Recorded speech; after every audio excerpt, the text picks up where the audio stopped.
വളരെ പ്രകടമായി നമ്മുടെ സഭകളിൽ നിത്യതയെക്കുറിച്ചുള്ളൊരു കാഴ്ചപ്പാട് അപ്രത്യക്ഷമായിട്ടുണ്ട്.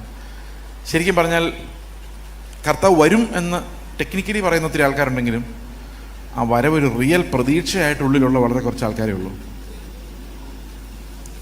വരും, വന്നാൽ കാണാം എന്ന രീതിയിൽ ഇരിക്കുന്നവരാണ് കൂടുതലും. എന്നാൽ ഞരക്കത്തോടു കൂടിയൊരു കാത്തിരിപ്പാണ് ഒരു കാലത്ത് കർത്താവിന് വേണ്ടി ഉണ്ടായിരുന്നത്. എപ്പോൾ വരുമെന്ന ആങ്സൈറ്റിയോട് കൂടിയുള്ളൊരു കാത്തിരിപ്പ്. ഏത് സമയത്തും കർത്താവിനെ വരവിന് വേണ്ടി നോക്കിയിരിക്കുന്ന ഒരു സമൂഹം ഉണ്ടായിരുന്നു. ആ സമൂഹം ഒത്തിരി പഴയ കാലത്തൊന്നും അല്ല ജീവിച്ചിരുന്നത്. ഒരു 30 വർഷം മുമ്പ്, അല്ലെങ്കിൽ 25 വർഷം മുമ്പ് നമ്മുടെ തെരുവുകളിലെല്ലാം സുവിശേഷ പ്രസംഗം നിത്യതയെക്കുറിച്ചുള്ളതായിരുന്നു. അന്ന് എല്ലാ ആൾക്കാർ ചോദിക്കുന്ന ഒരു ചോദ്യമായിരുന്നു, നീ മരിച്ചാൽ നിന്റെ നിത്യത എവിടെ? ആ ചോദ്യം അന്തരീക്ഷത്തിൽ നിൽക്കുന്ന കാലഘട്ടത്തിലാണ് ഞാൻ രക്ഷയുടെ അനുഭവത്തിൽ വരുന്നത്. ഇന്ന് ഒക്ടോബറിൽ നടക്കാൻ പോകുന്ന വാഗ്ദത്വം, അടുത്ത വർഷം നടക്കാൻ പോകുന്ന വാഗ്ദത്വം പറയുമ്പം പുറകിൽ കൂടെ ചെന്ന ഒരാളൊരു ചോദ്യം ചോദിക്കണം, ഇന്ന് രാത്രി നിൻ്റെ ആത്മാവ്, നിൻ്റെ പ്രാണനെ ഞാൻ ചോദിച്ചാൽ ഇതൊക്കെ എന്താകും എന്ന് ചോദിക്കാൻ ആരുമില്ല. അതുകൊണ്ട് നമ്മൾ ഏത് സമയത്തും കർത്താവിൻ്റെ വരവിന് വേണ്ടി നോക്കിയിരിക്കുന്ന, അല്ലെങ്കിൽ കർത്താവ് നമ്മളെ വിളിക്കുമ്പോൾ പോകാൻ കാത്തിരിക്കുന്ന ഒരു കൂട്ടമായിരിക്കേണ്ടത് ആവശ്യമാണ് നമ്മുടെ വിക്ടറിക്ക് വേണ്ടി. പിന്നെ ഇന്നത്തെ ഈ തീമെന്ന് പറയുന്നത് നിത്യത ഉയരത്തിലേക്ക് നോക്കുക എന്ന് പറഞ്ഞാൽ വെറുതെ നോക്കുകയല്ല, അങ്ങനെ നോക്കി ജീവിക്കുക എന്നുള്ള ഒരു കാര്യമാണ് നമ്മുടെ തീമായിട്ടുള്ളത്. അതിനകത്ത് വലിയൊരു വ്യത്യാസമുണ്ട്. നമ്മൾ എന്തിനാണ് ഉയരത്തിലേക്ക് നോക്കി ജീവിക്കുന്നതെന്ന് കൊളോസി ലേഖനം 2:20 മുതൽ 3:3 വരെ വായിക്കുമ്പോൾ നമുക്ക് മനസ്സിലാവും.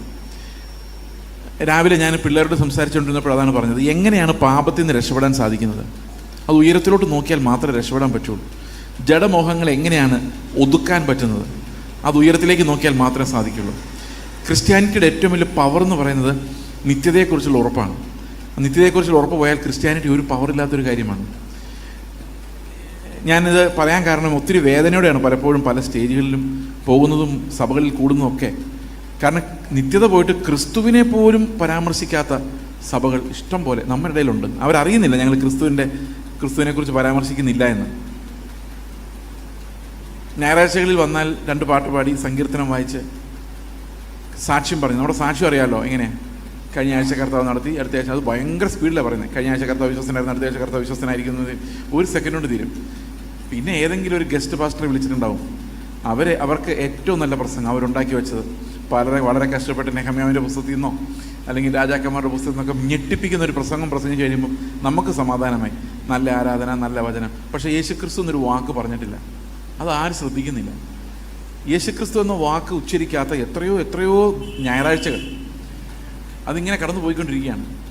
മെസ്സേജുകളിലൊന്നും ക്രിസ്തു വരാത്ത. ഇനി ആരാധനയ്ക്ക് എഴുന്നേൽക്കുമ്പോഴും പറയുന്നത് എന്താ? കഴിഞ്ഞ ആഴ്ച വട്ടക്കാലം അത്ഭുതകരമായി നടത്തിയ ദൈവത്തെ സ്തോത്രം ചെയ്യാം. ഈ ഒരു വർഷക്കാലം മുഴുവൻ നമ്മളെ നടത്തി നടുവൊടിഞ്ഞു. പക്ഷെ ശരിക്കും 2000 വർഷങ്ങൾക്ക് മുമ്പ് കർത്താവ് നമുക്ക് വേണ്ടി കാൽവരി ക്രൂശിൽ മരിച്ച കാര്യം ആരും ആരാധനയുടെ ഇടയിൽ പറയാറില്ല. ഞാൻ ഒത്തിരി നാളായിട്ട് ശ്രദ്ധിക്കുന്നുണ്ട്. ഞങ്ങൾക്ക് പകരം നീ കാൽവരി ക്രൂശിൽ ഞങ്ങളുടെ ശാപമരണമേറ്റ് മരിച്ച് ഞങ്ങൾ വീണ്ടെടുപ്പ് തന്നതിനായിട്ട് സ്തോത്രമെന്ന് ഒരു ആരാധന യോഗത്തിൽ കേട്ടിട്ട് ഒത്തിരി നാളായി. അവിടെ കേൾക്കുന്നില്ല നമുക്കിതെല്ലാം തന്നത് ദൈവമല്ലേ. എന്തോ ഈ നശിച്ചു പോകുന്ന ലോകത്തെ ചെറിയ ഡിപ്പോസിറ്റുകളുടെ കാര്യമാണ് പറയുന്നത്. നിങ്ങളൊന്നും ഇല്ലാത്തവരായിരുന്നു, ദൈവം നമ്മളെ ഭയങ്കരമായിട്ട് അനുഗ്രഹിച്ചു. ഇതൊക്കെ സക്സസ്ഫുൾ ആൾക്കാരുടെ തിയോളജിയാണ്. പാവപ്പെട്ടവനെന്ന് പറയാൻ പറ്റില്ല. എങ്ങനെയോ രക്ഷപ്പെട്ടു പോകുന്ന ആൾക്കാർ പറയുന്നതാണ് ദൈവം നടത്തിയതാണ്. അപ്പോൾ ഈ ദാരിദ്ര്യത്തിൽ ജീവിക്കുന്ന ആൾക്കാർ അപ്പോഴും ആകാശത്തേക്ക് നോക്കിയിരിക്കുക, ഞങ്ങൾ എന്താ നടത്താത്തത്, ഞങ്ങൾക്ക് കർത്താവില്ല. അപ്പോൾ പറയും നിങ്ങളുടെ വിശ്വാസത്തിൻ്റെ കുഴപ്പമാണ്. ഒന്നാമത് ദാരിദ്ര്യം, അതിൻ്റെ കൂടെ അവിശ്വാസം എന്നുള്ള ബ്രാൻഡും ഇതും കൂടെ ആയി കഴിയുമ്പോഴേക്കും വിശ്വാസിയുടെ നടു ഒടിയുന്ന അവസ്ഥയിലാണ് ഇന്നത്തെ സ്ഥിതി. നിങ്ങളൊന്ന് ശ്രദ്ധിച്ച് നോക്ക്. ഓരോ ചർച്ചകളിൽ ചെല്ലുമ്പം യേശുക്രിസ്തു, കഴിഞ്ഞ ദിവസം ഒരു മോൾ എന്നോട് പറഞ്ഞാണ്, എങ്കിൽ ഞങ്ങളുടെ ചർച്ചിൽ യേശുക്രിസ്തു എന്നുള്ള വാക്ക് ഉപയോഗിക്കുന്നത് കർത്താവായ യേശുക്രിസ്തുവിൻ്റെ നാമത്തിൽ തന്നെ ആമേൻ എന്ന് പറയാൻ വേണ്ടി മാത്രമാണ്.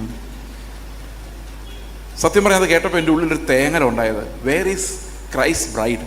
കർത്താവിൻ്റെ മണവാട്ടി എവിടെയാണ്? മണവാളിന് വേണ്ടി കാത്തിരിക്കുന്ന മണവാട്ടി എവിടെയാണ്? 30 വർഷങ്ങൾക്ക് മുമ്പ് ഞാൻ രക്ഷിക്കപ്പെടുന്ന സമയത്ത് ഞാൻ പണ്ട് ഇവിടെ വന്നപ്പോൾ പറഞ്ഞാണ് ഈ കാര്യം. നിങ്ങൾ മറന്നുപോയി, ഞാൻ മറന്നിട്ടില്ല. 30 വർഷങ്ങൾക്ക് മുമ്പ് ഞാൻ രക്ഷിക്കപ്പെടുന്ന സമയത്ത് ഇറങ്ങുന്ന എല്ലാ പാട്ടുകളും പ്രത്യാശ ഗാനങ്ങളായിരുന്നു. രാജാതിരാജൻ മഹിമയോടെ വാനമേഘത്തിൽ എഴുന്നള്ളാറായി, സ്വർഗ്ഗനാട്ടിലൻ പ്രിയം തീർത്തിടും, സ്വന്തം വീട്ടിൽ ചേർന്നിടുവാൻ അക്കരയ്ക്ക് യാത്ര ചെയ്യുന്ന പിള്ളേർ ഇങ്ങനെ റോഡിൽ കൂടെ പാടിക്കൊണ്ടിരുന്നത്. ചുമ്മാ 8 പൊട്ടും തിരിയാത്ത 2-3 വയസ്സുള്ള പിള്ളേർ അക്കരയ്ക്ക് യാത്ര ചെയ്യാൻ സിയോൻ സഞ്ചാരി എന്ന് പറഞ്ഞ് നടക്കുന്ന ഓർമ്മയുണ്ടോ കാലം? എല്ലാവരുടെയും വായിൽ പ്രത്യാശാകാരം. മൽപ്രിയനെ, എന്നേഷ് നായകനെ എപ്പോൾ വരും, സിയോൻ യാത്രയിൽ മനമേ ഭയമൊന്നും വേണ്ട, എല്ലാം പോപ്പുലർ പാട്ടുകൾ. ഞാൻ ചർച്ചിൽ വർഷിപ്പിന് പാടുന്ന പാട്ടോ പഴയകാലത്തെ ക്ലാസിക്കൽ പാട്ടുകളെ കുറിച്ചല്ല പറയുന്നത്. പോപ്പുലർ പാട്ടുകളെല്ലാം പ്രത്യാശയായിരുന്നു, ഉയരത്തിലേക്ക് നോക്കിയുള്ള കാത്തിരിപ്പായിരുന്നു. ഇന്ന് ഒരാളോട് ചോദിക്കുന്നത്, നിങ്ങൾ എന്താ ട്രാക്റ്റിൻ്റെ ടൈറ്റിൽ ഇന്ന് നീ മരിച്ചാൽ നിന്റെ നിത്യത എവിടെ? ഭയങ്കര പവർഫുൾ ചോദ്യമായിരുന്നു. ആ ചോദ്യത്തിന് മുമ്പിലാണ് ഞാനെല്ലാം കർത്താവേ എന്ന് നിലവിളിച്ചത്. ഇന്ന് ആ ചോദ്യമില്ല. ഇന്ന് ചോദിക്കും, നിങ്ങൾക്ക് കടഭാരങ്ങളുണ്ടോ, നിങ്ങൾക്ക് രോഗങ്ങളുണ്ടോ? നേരത്തെ അത് ചോദിച്ചുകൊണ്ടിരുന്നത് ഈ ചാത്തൻ സേവ മടക്കാരാ. നിങ്ങൾ എന്തെങ്കിലും പ്രശ്നത്തിൽപ്പെട്ടിരിക്കുകയാണോ? നിങ്ങൾക്ക് ദാമ്പത്യ പ്രശ്നങ്ങളുണ്ടോ? നിങ്ങൾക്ക് സാമ്പത്തിക ബാധ്യതകളുണ്ടോ? ഞങ്ങളെ സമീപിക്കുക. കാനാരി ചാത്തൻ സേവാ മഠം, ഓർമ്മയുണ്ടോ പഴയ അവരുടെ പരസ്യം? അന്ന് സുവിശേഷകർ തെരുവുകളിൽ നേരെ കർത്താവ് ഇപ്പോൾ വരും എന്ന് പറഞ്ഞുകൊണ്ട് നടന്നപ്പം ഇവരിതാ പറഞ്ഞുകൊണ്ടിരുന്നത്. അപ്പോൾ ഒത്തിരി ആൾക്കാർ അവിടെ കൂടുമായിരുന്നു. പക്ഷേ നമ്മളിന്ന് ആഘോഷമായിട്ട് അവരെയൊക്കെ കടത്തി വിട്ടുന്ന രീതിയിൽ പോസ്റ്ററും ബാനറും നല്ല കോട്ടും സീറ്റും ഇട്ട പ്രചാരകരെല്ലാം കൂടെ ആയിട്ട് അവരുടെ മിനിസ്റ്ററി മുഴുവൻ നമ്മൾ തട്ടിയെടുത്തു. ഇപ്പോൾ ആൾക്കാർ ചോദിക്കുന്നത്, നിങ്ങൾക്ക് കടഭാരമുണ്ടോ, നിങ്ങൾക്ക് പ്രശ്നങ്ങളുണ്ടോ? ഇത് മാറ്റിത്തരുന്ന പ്രാർത്ഥന അത്ഭുത മനുഷ്യൻ വന്നിരിക്കുന്നു. നിങ്ങൾക്ക് അത്ഭുത മനുഷ്യൻ്റെ അടുത്തേക്ക് വന്നാൽ നിങ്ങൾ പ്രാർത്ഥിച്ചാൽ നടക്കാത്ത കാര്യങ്ങൾ അയാൾ പ്രാർത്ഥിച്ചാൽ നടക്കും. ഈ ന്യൂ ജനറേഷൻ എങ്ങനെ ഉണ്ടാകും നിങ്ങൾ വിചാരിച്ചു? ഈ ന്യൂ ജനറേഷൻ ചർച്ചകൾ എങ്ങനെ ഉണ്ടാകുന്നു? യേശു ക്രിസ്തുവിൻ്റെ അടുത്ത് നിങ്ങൾ പ്രാർത്ഥിച്ചാൽ കർത്താവ് കേൾക്കൊന്നുമില്ല. അതേ സമയത്ത് ആ ന്യൂ ജനറേഷൻ പാസ്റ്റർ പ്രാർത്ഥിച്ചാൽ പിതാവിനെ കേൾക്കാതിരിക്കാൻ പറ്റില്ല. അപ്പം ശരിക്കുമുള്ള മധ്യസ്ഥൻ ആരാ? നിങ്ങൾ പോയി യേശു ക്രിസ്തുവിൻ്റെ നാമത്തിൽ തരണേ എന്ന് പറഞ്ഞിട്ടൊന്നും പിതാവ് മൈൻഡ് ചെയ്യുന്നില്ല. പക്ഷെ ആ മനുഷ്യൻ്റെ അടുത്ത് പോയി ഞങ്ങൾക്ക് വേണ്ടി പ്രാർത്ഥിക്കണം എന്ന് പറഞ്ഞ് പുള്ളി ഒന്ന് കൈ വീശുമ്പോഴേക്കും പിതാവ് കേൾക്കുന്നുണ്ട്. അപ്പം നിങ്ങളുടെ ശരിക്കും വർക്ക് ചെയ്യുന്ന മധ്യസ്ഥൻ ആരാ? സ്വസ്ഥമായിട്ടൊന്ന് ആലോചിച്ചാൽ മതി. കാത്തലിക് ചർച്ച് പോലെ ആയിക്കൊണ്ടിരിക്കുകയാണ് നമ്മൾ. അവിടെ മരിച്ചുപോയ വിശുദ്ധന്മാരുടെ മധ്യസ്ഥ. കാരണം കർത്താവിൻ്റെ അടുത്ത് ഡയറക്റ്റ് ചെയ്യാൻ പേടിയാണ്. അതുകൊണ്ട് മധ്യസ്ഥന്മാർ എടുത്ത് നിന്നിട്ട് പറയും, അന്തോണിസ് പുണ്യാള എൻ്റെ പേന കാണാതെ പോയി, എൻ്റെ വാച്ച് കാണാതെ പോയി, എടുത്തു തരണേ. അന്തോണിസ് പുണ്യാളൻ കാണാതെ പോകുന്ന സാധനങ്ങൾ എടുത്തു തരുന്ന പുണ്യാളനെ. അത് നിങ്ങൾക്കറിയാം. അത് അങ്ങനെ ഓരോ പുണ്യാളന്മാർക്ക് ഓരോ ടാർഗറ്റ് ഉണ്ട്. അതായത് അസാധ്യ കാര്യങ്ങളുടെ മധ്യസ്ഥൻ, അല്ലെങ്കിൽ സാമ്പത്തിക കാര്യങ്ങളെ സഹായിക്കുന്ന പുണ്യാളൻ, പിന്നെ പാമ്പ് കടിയിൽ നിന്ന് രക്ഷിക്കുന്ന പുണ്യം. ഇങ്ങനെ പലതരം പുണ്യാളന്മാരുണ്ട്. അന്നത്തെ പ്രശ്നങ്ങൾ അതൊക്കെയായിരുന്നു. ഇന്നും പാസ്റ്റർമാരെങ്ങനെ? കാല് നീട്ടുന്ന പാസ്റ്റർ, ശാപം മുറിക്കുന്ന പാസ്റ്റർ, ഇങ്ങനെ ഓരോന്നിനും സ്പെഷ്യലിസ്റ്റുകൾ. ഇവർ ദൈവത്തിനും മനുഷ്യരുടെയും ഇടയിൽ മധ്യസ്ഥത പോലെ ശുശ്രൂഷിക്കുന്നത്. നമുക്ക് അവരില്ലെങ്കിൽ ഒരു ആശ്വാസമില്ല. അവർ പ്രാർത്ഥിക്കുമ്പോൾ ഇത് നടന്നു എന്നൊരു വിശ്വാസം നമുക്ക്. അവരുടെ പ്രാർത്ഥനയിലും മധ്യസ്ഥതയിലാണ് നമ്മുടെ വിശ്വാസം. What is the difference? എന്താണ് കാത്തലിക്സ് നമ്മൾ തമ്മിലുള്ള വ്യത്യാസം? അവിടെ മരിച്ചുപോയ മധ്യസ്ഥന്മാരായതുകൊണ്ട് കാര്യമായ കാശ് കൊടുത്തില്ലെങ്കിലും ആ മുമ്പ് ഇരിക്കുന്ന സ്വോത്രാഴ്ചപ്പെട്ടിൽ 5 ഇട്ടാൽ അവർ എണ്ണി നോക്കാനൊന്നും പോകുന്നില്ല. പക്ഷെ നമ്മുടെ ഇപ്പോഴത്തെ മധ്യസ്ഥന്മാർ അങ്ങനെയല്ല. അവർ എത്രയെന്ന് എണ്ണി നോക്കും കൃത്യമായിട്ട്. അവർ ജീവിച്ചിരിക്കുന്നവരും തുടർച്ചയായിട്ട് നമ്മുടെ മധ്യത്തിൽ വന്ന് നിൽക്കുന്നവരാണ്. അപ്പം കർത്താവ് എന്ന ജീവന്റെ നദിയെ വിട്ടിട്ട് ഈ പൊട്ടക്കിണറുകളുടെ പുറകെ പോയി എത്ര പേരാണ് മർത്തോമായതും CSI ന്നും ഈവൻ ട്രഡീഷണൽ ചർച്ചുകളിൽ നിന്നും ഈ ന്യൂ ജനറേഷൻ കൾട്ട് നേതാക്കന്മാരുടെ പിന്നാലെ പോകുന്നത്? So many. കാരണം ഉപദേശം അറിയില്ലാത്തത് കൊണ്ട് വലിയൊരു കൂട്ടം ജനം ക്രിസ്തു അല്ലാത്ത മധ്യസ്ഥന്മാരെ അന്വേഷിച്ച് പോയിക്കൊണ്ടിരിക്കുകയാണ്. അവരുടെ മായയിൽ വീണുകൊണ്ടിരിക്കുകയാണ്. അതുകൊണ്ട് എന്ത് സംഭവിച്ചു? എവ്രിതിങ് ഈസ് അബൌട്ട് വിഷയങ്ങൾ. എൻ്റെ ദൈവമേ, വിഷയങ്ങളെന്ന് പറഞ്ഞാൽ എല്ലാവർക്കും വിഷയങ്ങളാണ്. വിഷയങ്ങളുടെ നടുവിൽ ഇറങ്ങി വരുന്നത് ഇവരൊറ്റ പ്രസംഗമുള്ളൂ. അതും ആദമിൻ്റെ കഥ വായിച്ചാലും എബ്രഹാമിൻ്റെ കഥ വായിച്ചാലും യാക്കോബിൻ്റെ കഥ വായിച്ചാലും ആൾക്കാർ അവസാനം ഒന്ന് എക്സൈറ്റഡ് ആണെങ്കിൽ വിഷയങ്ങളുടെ നടുവിലേക്ക് കർത്താവിനെ ഇറക്കിക്കൊണ്ടുവരണം. ഞാൻ നമ്മുടെ പഴയ ഒരു പാസ്റ്റർ, മരിച്ചുപോയൊരു പാസ്റ്റർ, അദ്ദേഹത്തിൻ്റെ പ്രസംഗം കേൾക്കാൻ എനിക്ക് ഭയങ്കര ഇഷ്ടമാണ്. നല്ല രസമാണ് അദ്ദേഹം പ്രസംഗിക്കുന്ന ശൈലിയൊക്കെ. മരിച്ചുപോയ ആളായാലും പേര് പറയുന്നില്ല. അദ്ദേഹം ഒരിക്കലൊരു പൊതുയോഗത്തിൽ, നമ്മുടെ റോഡിൻ്റെ സൈഡിൽ നടക്കുന്ന പരസ്യയോഗത്തിൽ പ്രസംഗിച്ചുകൊണ്ടിരിക്കുക. പറയുന്ന പഴയ ആൾക്കാരല്ലേ, അവർ പറയുന്ന മുഴുവൻ കർത്താവ് വരാറായി, കർത്താവ് വരാം. ഇത് മാത്രം, ഇന്ന് രാത്രി കർത്താവ് വന്നാൽ നിൻ്റെ ആത്മാവ് എവിടെയെന്നൊക്കെ ചോദിച്ചു ഭയങ്കര പ്രസംഗം. അവിടെ കുറേ വിശ്വാസികൾ ഇരിപ്പുണ്ട്. ഒറ്റ ഒരാൾ അനങ്ങുന്നില്ല. സ്തോത്രവുമില്ല, സൂത്രവുമില്ല, ഒന്നുമില്ല.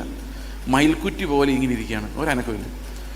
കുറേ കഴിഞ്ഞപ്പോൾ ഈ പാസ്റ്ററിന് മനസ്സിലായി, ഇങ്ങനെ പോയാൽ ഈ പ്രസംഗം തോറ്റുപോകും. കാരണം ഒരു പ്രസംഗത്തിൻ്റെ സക്സസ് എന്ന് പറയുന്നത് എത്ര പേര് അവസാനം ബഹളം വയ്ക്കുമല്ലോ, എത്ര പേര് അവസാനം എക്സൈറ്റഡ് ആവും, സ്പ്രിങ്ങിൽ കയറും എന്നുള്ളതാണ്. ആരും എങ്ങും കയറുന്നില്ല. അവസാനം പുള്ളി പറഞ്ഞു, ഈ വർഷം തീരുന്നതിന് മുമ്പ്, അതൊരു നവംബർ മാസത്തിലായിരുന്നു കേട്ടോ പ്രസംഗം, ഈ വർഷം തീരുന്നതിന് മുമ്പ് നിങ്ങളുടെ വിഷയങ്ങൾ എന്തായാലും, എൻ്റെ ദൈവമേ ആ വിഷയങ്ങളെന്ന് കേട്ടതോടെ ഈ എല്ല് കിട്ടുന്ന പട്ടി പോലെ എല്ലാം കൂടെ കുറയ്ക്കാൻ തുടങ്ങി. എന്തോ ഒരു ബഹളം. ഞാൻ ആലോചിക്കുമായിരുന്നു, ഈ മനുഷ്യർ അപ്പം തിന്നാൻ വേണ്ടി മാത്രം കൂടുന്ന വിഷയങ്ങളുടെ മേൽ ഇറങ്ങി വരുന്ന ഒരൊറ്റ മെസ്സേജുമായിട്ട്. ഞാനൊരു ചർച്ച ചെന്നപ്പോൾ ഒരു പാസ്റ്ററിനോട് പറഞ്ഞു, ഞങ്ങളുടെ ചർച്ചിൽ ആകെ ഒരു പ്രസംഗമുള്ളൂ. ഞാൻ എന്താണ്? വിഷയങ്ങളുടെ നടുവിൽ ഇറങ്ങി വരുന്ന ദൈവം. അത് കായിൻ്റെ വിഷയമായാലും ഹാബേലിൻ്റെ വിഷയമായാലും പത്മോസ് കിടക്കുന്ന യോഹന്നാൻ്റെ വിഷയമായാലും ഞങ്ങളുടെ ചർച്ചയിൽ ഒരു വിഷയമുള്ളൂ. പാസ്റ്റർ വന്നുകൊണ്ടാണ് ആദ്യമായിട്ട് വേറൊരു പ്രസംഗം കേട്ടത്. എന്ത് അപ്പോൾ ഇതിനിടയിൽ നമ്മൾ മുകളിലോട്ട് നോക്കി എത്ര നേരം നോക്കിക്കൊണ്ടിരിക്കും? പിന്നെയും ഇവർ പറയും ഭൂമിയിലേക്ക് നോക്കുക എന്ന് ഇവർ തന്നെ പറയും. എന്നോടൊരു പ്രവാചകൻ പറഞ്ഞു, ഇത് ആകാശത്തേക്കാണോ ഭൂമിയിലേക്കാണോ എന്ന് നോക്കണേ. എന്നോടൊരു പ്രവാചകൻ ഒരിക്കൽ പറഞ്ഞു, നിങ്ങളുടെ ശുശ്രൂഷയുടെ തലം മാറാൻ പോവാം. ഞാൻ ചോദിച്ചാൽ എങ്ങനെ? ഇപ്പോൾ 200 പേരോട് സംസാരിക്കുന്ന നിങ്ങൾ, ഇപ്പോൾ ഇത് എത്രയാണെന്ന് എനിക്കറിയാൻ മേല. ഞാൻ ഒരു പ്രസംഗത്തിന് വിളിക്കുമ്പോൾ എത്ര പേരുണ്ടെന്നോ ഇനി ആരെങ്കിലും ഉണ്ടോ എന്ന് പോലും അന്വേഷിക്കാറില്ല, ഡേറ്റ് ഉണ്ടോ എന്ന് മാത്രം നോക്കാറുള്ളൂ. പിന്നെ എൻ്റെ മുമ്പിലും പിമ്പിലും പ്രസംഗിക്കുന്ന ആരാന്നും കൂടെ നോക്കും. ഇവരെല്ലാം കൂടെ ഫോട്ടോ അടിച്ച് വരുമ്പോഴേ പിന്നെ അതൊരു അസ്വസ്ഥത ഉണ്ടാകണ്ടെന്ന് വിചാരിച്ചിട്ട് ബാക്കി ഒരു കാര്യം അന്വേഷിക്കാറില്ല. ഇന്നൊരു പാസ്റ്റർ എന്നെ രാവിലെ കണ്ടു പറഞ്ഞു, ഓർമ്മയുണ്ടോ എന്നെ? ഞാൻ പറഞ്ഞില്ല. ഞങ്ങളുടെ മീറ്റിങ്ങിന് വിളിച്ചിട്ട് പാസ്റ്റർ ക്യാൻസൽ ചെയ്തത്. ഞാൻ എന്താ ക്യാൻസൽ ചെയ്ത്? എന്താ കാരണം? അതെ, വേറൊരാൾ തിരുവനന്തപുരത്ത് നിന്നുള്ള ഒരാളുണ്ടായിരുന്നു, പുള്ളി കൂടെ പ്രസംഗിക്കില്ല എന്ന് പറഞ്ഞ് ക്യാൻസൽ ചെയ്തെന്ന് പറഞ്ഞു. ഞാൻ പറഞ്ഞു ആ ശരിയായിരിക്കും, ഓർമ്മയില്ല.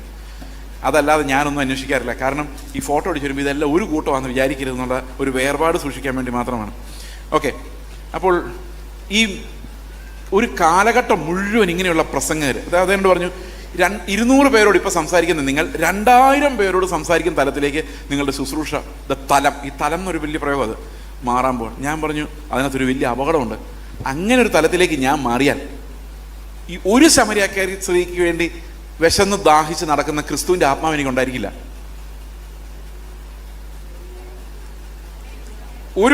ഒരു ഷണ്ണന് വേണ്ടി, അത് ആണും പെണ്ണും അല്ലാത്ത ഒരാൾ, നമ്മളൊക്കെ അവരെ കാണുമ്പോഴേ 10 മൈൽ ദൂരം നടക്കുക, ആ ഒരാൾക്ക് വേണ്ടി ഒരു ഫുൾ ടൈം ഈവാഞ്ചലിസ്റ്റിനെ മരുഭൂമിയിൽ വിട്ട് അവനെ പറത്തിക്കൊണ്ട് പോയ ദൈവത്തിൻ്റെ കരുതൽ, ആ ഒരു ആത്മാവ് എനിക്ക് നഷ്ടപ്പെടും. കാരണം താഴേക്ക് നോക്കുമ്പം നമ്മൾ മനുഷ്യരെ നോക്കുന്നു, മുകളിലോട്ട് നോക്കുമ്പോഴാണ് ഈ വേലയ്ക്ക് വിളിച്ച കർത്താവിനെ നോക്കാൻ പറ്റുള്ളൂ.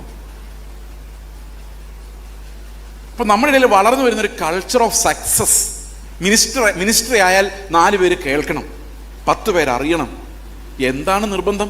നമ്മൾക്ക് കണക്ക് കൊടുക്കാൻ ഉയരത്തിലെ കർത്താവല്ലാതെ വേറെ ആരുമില്ല. അപ്പോൾ ഈ ഉയരത്തിലേക്ക് നോക്കുക എന്ന് പറഞ്ഞാൽ എൻ്റെ അർത്ഥം എന്താണ്? ഇന്നത് എങ്ങനെയാണ് നഷ്ടപ്പെട്ടു പോയെന്ന് വെച്ച് കഴിഞ്ഞാൽ, പ്രധാനമായിട്ടും നമ്മൾ ഉപജീവന ചിന്തകൾ കൊണ്ടാണ് ഈ പ്രത്യാശ നഷ്ടപ്പെടുന്നത്. കർത്താവ് പറഞ്ഞിട്ടുണ്ട്, വലിയ വ്യഭിചാരം ചെയ്തും അതൊക്കെ ചെയ്യുന്നവരെ കാണുമായിരിക്കും. പക്ഷെ അതുകൊണ്ടൊന്നും അല്ല ഈ ഒരു സഭയുടെ വിശ്വാസം പോകുന്നത്. വിശ്വാസം പോകുന്നത് ഉപജീവന ചിന്തകൾ, അതിഭക്ഷണം, ഉപജീവന ചിന്തകൾ, കുഞ്ഞു കുഞ്ഞു കുറുക്കന്മാരാ. കാരണം കർത്താവ് പ്രത്യേകിച്ച് പറഞ്ഞിരുന്നു എന്ത് തിന്നും എന്ത് കൊടുക്കുമെന്ന്. ആകുലപ്പെടരുത്. ആകുലപ്പെട്ടാൽ എന്ത് സംഭവിക്കുന്ന കർത്താവ് പറഞ്ഞത്? ആകുലപ്പെട്ടാൽ നിങ്ങൾ മാമോനെ സേവിക്കുന്ന പറഞ്ഞത്. അങ്ങനെ എഴുതിയിരിക്കുന്നത്. നമുക്കൊന്ന് വായിച്ചു നോക്കാം. അങ്ങനെ തന്നെയാണെന്ന്. മത്തായിയുടെ സുവിശേഷം 6-ാം അധ്യായത്തിലെ ഒരു മിനിറ്റ്, മത്തായിയുടെ സുവിശേഷം 6-ാം അധ്യായത്തിൽ 24-ാം വാക്യം, 2 യജമാനന്മാരെ സേവിക്കുവാൻ ആർക്കും കഴിയുകയില്ല. അങ്ങനെ ചെയ്താൽ ഒരുത്തനെ പകച്ച് മറ്റവനെ സ്നേഹിക്കും, അല്ലെങ്കിൽ ഒരുത്തനോട് പറ്റിച്ചേർന്ന് മറ്റവനെ നിരസിക്കും. നിങ്ങൾക്ക് ദൈവത്തെയും മാമോനെയും സേവിപ്പാൻ കഴിയുകയില്ല. അതുകൊണ്ട് ഞാൻ നിങ്ങളോട് പറയുന്നത്, ഏതുകൊണ്ട്? ഈ 2 പേരെ ഒന്നിച്ച് സേവിക്കാൻ സാധിക്കുകയില്ല എന്നുള്ളത് കൊണ്ട് ഞാൻ നിങ്ങളോട് പറയുന്നത്, എന്തു തിന്നുമെന്നും എന്തു കുടിക്കുമെന്നും നിങ്ങളുടെ ജീവനായിക്കൊണ്ടും എന്തൊടുക്കുമെന്ന് ശരീരത്തിനായിക്കൊണ്ടും വിചാരപ്പെടരുത്. വിചാരപ്പെട്ടാൽ എന്ത് സംഭവിക്കും? മാമോനെ വിളിക്കും. മാമോനെ ദൈവത്തെ ഒരുപോലെ സേവിക്കാൻ സാധിക്കില്ല. അത് സാധിക്കില്ലാത്തതുകൊണ്ട് ഞാൻ നിങ്ങളുടെ മുന്നറിയിപ്പ് പറയുകയാണ്. ഓരോരുത്തരും മാമോനെ വിളിക്കാൻ നിർബന്ധിക്കുന്നത് അവരവരുടെ ഉപജീവന ചിന്തകളാണ്. അപ്പോൾ ഉപജീവന ചിന്തകൾ എന്ന് പറഞ്ഞാൽ എങ്ങനെ ജീവിക്കുക, എൻ്റെ പിള്ളേരുടെ ഗതി എന്താകും, അവർ നാളെ എങ്ങനെ സെറ്റിലാവും, ഞാൻ പെട്ടെന്ന് മരിച്ചു പോയാൽ എന്ത് സംഭവിക്കും. ഒരു ശുശ്രൂഷകൻ്റെ ആങ്സൈറ്റിയാണ്. ഒരു 40-45 വയസ്സാകുമ്പോൾ പിള്ളേരുടെ കല്യാണം നടന്നിട്ടില്ല, എഡ്യൂക്കേഷൻ എങ്ങോട്ട് പോകും, അവരെങ്ങനെ സെറ്റിലാവും, ഒന്നും സമ്പാദിച്ചിട്ടില്ല. അപ്പോൾ ആ ഉയരത്തിലേക്ക് കർത്താവിനെ നോക്കാനുള്ള വിഷൻ അങ്ങ് പോയി കഴിഞ്ഞാൽ പിന്നെ ഉപ്പ് കാരമില്ലാതെ പോയതുപോലെയാണ്. പിന്നെ ആകെ പ്രസംഗം എന്തായിരിക്കും എന്നറിയോ? വിഷയങ്ങളുടെ നടുവിൽ ഇറങ്ങി വരുന്ന ദൈവം. പിന്നെ നമ്മളെല്ലാം അന്വേഷിക്കുന്ന ഒരു നല്ല സഭ കിട്ടുവാണെങ്കിൽ കുറച്ച് പൈസ ഉണ്ടാക്കി പിള്ളേരുടെ കാര്യം ഒന്ന് സെറ്റിൽ ചെയ്യിപ്പിക്കായിരുന്നു. We are looking down so many times. ഇത് സ്ഥിരമായി സംഭവിക്കുന്ന ഒരു കാര്യമാണ്. അപ്പോൾ ഉയരത്തിലേക്ക് നോക്കുക എന്ന് പറയുന്നത് നമുക്ക് വേറെ എങ്ങോട്ടും നോക്കാനില്ലാത്ത ഒരു സാഹചര്യത്തിൽ എളുപ്പമാണ്. പക്ഷെ നമുക്കിന്ന് നോക്കാൻ ഒത്തിരി സാഹചര്യങ്ങളുണ്ട്. നിങ്ങളെ ഏറ്റെടുത്ത് പ്രാർത്ഥിച്ചിരിക്കുന്ന വിടുതലിൻ്റെ വിഷയങ്ങളൊക്കെ ആലോചിച്ച് നോക്കിയേ. അതിൻ്റെ അടിയിൽ ഇങ്ങനൊരു ചോദ്യം ചോദിച്ചു, ഇന്ന് എൻ്റെ പ്രാണനെ കർത്താവ് ചോദിച്ചാൽ ഈ വാഗ്ദത്തങ്ങളുടെ ഗതിയല്ല എന്താവും? പേടിച്ചു അല്ലേ? ഞാനൊരു ചർച്ച ചെന്നപ്പം അവർ ബാൽക്കണി പണിയാൻ വേണ്ടി പ്രാർത്ഥിച്ചുകൊണ്ടിരിക്കും. അപ്പം ഞാൻ പറഞ്ഞു, അത്ര വലിയ ആൾക്കൂട്ടൊന്നും ഇല്ല, കുറച്ച് ആൾക്കാരെ ഉള്ളല്ലോ എന്ന് പറഞ്ഞാൽ പറയാം വാഗ്ദത്തം ഉണ്ട്. ഞാൻ പറഞ്ഞു, ഏത് വാഗ്ദത്തം? കഴിഞ്ഞ ആഴ്ച പ്രവാചകൻ വന്ന് വാഗ്ദത്തം ചെയ്തു. പ്രവാചകൻ എന്താ കുഴപ്പം? പറഞ്ഞിട്ട് പോയി. ഇനി ഇവർ ഈ ബാൽക്കണി പണിയാൻ കാശ് എവിടെ നിന്ന് വരും?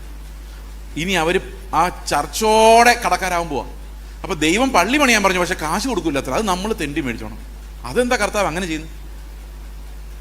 ഇപ്പൊ കർത്താവ് പണിയാൻ പറയുകയാണെങ്കിൽ കർത്താവ് എന്തും കൊടുക്കും അല്ലേ? കർത്താവ് അങ്ങനെയല്ലേ? കർത്താവ് എന്തെങ്കിലും ചെയ്യാൻ പറഞ്ഞാൽ അതിന് റിസോഴ്സ് കൊടുക്കാതിരിക്കുമോ?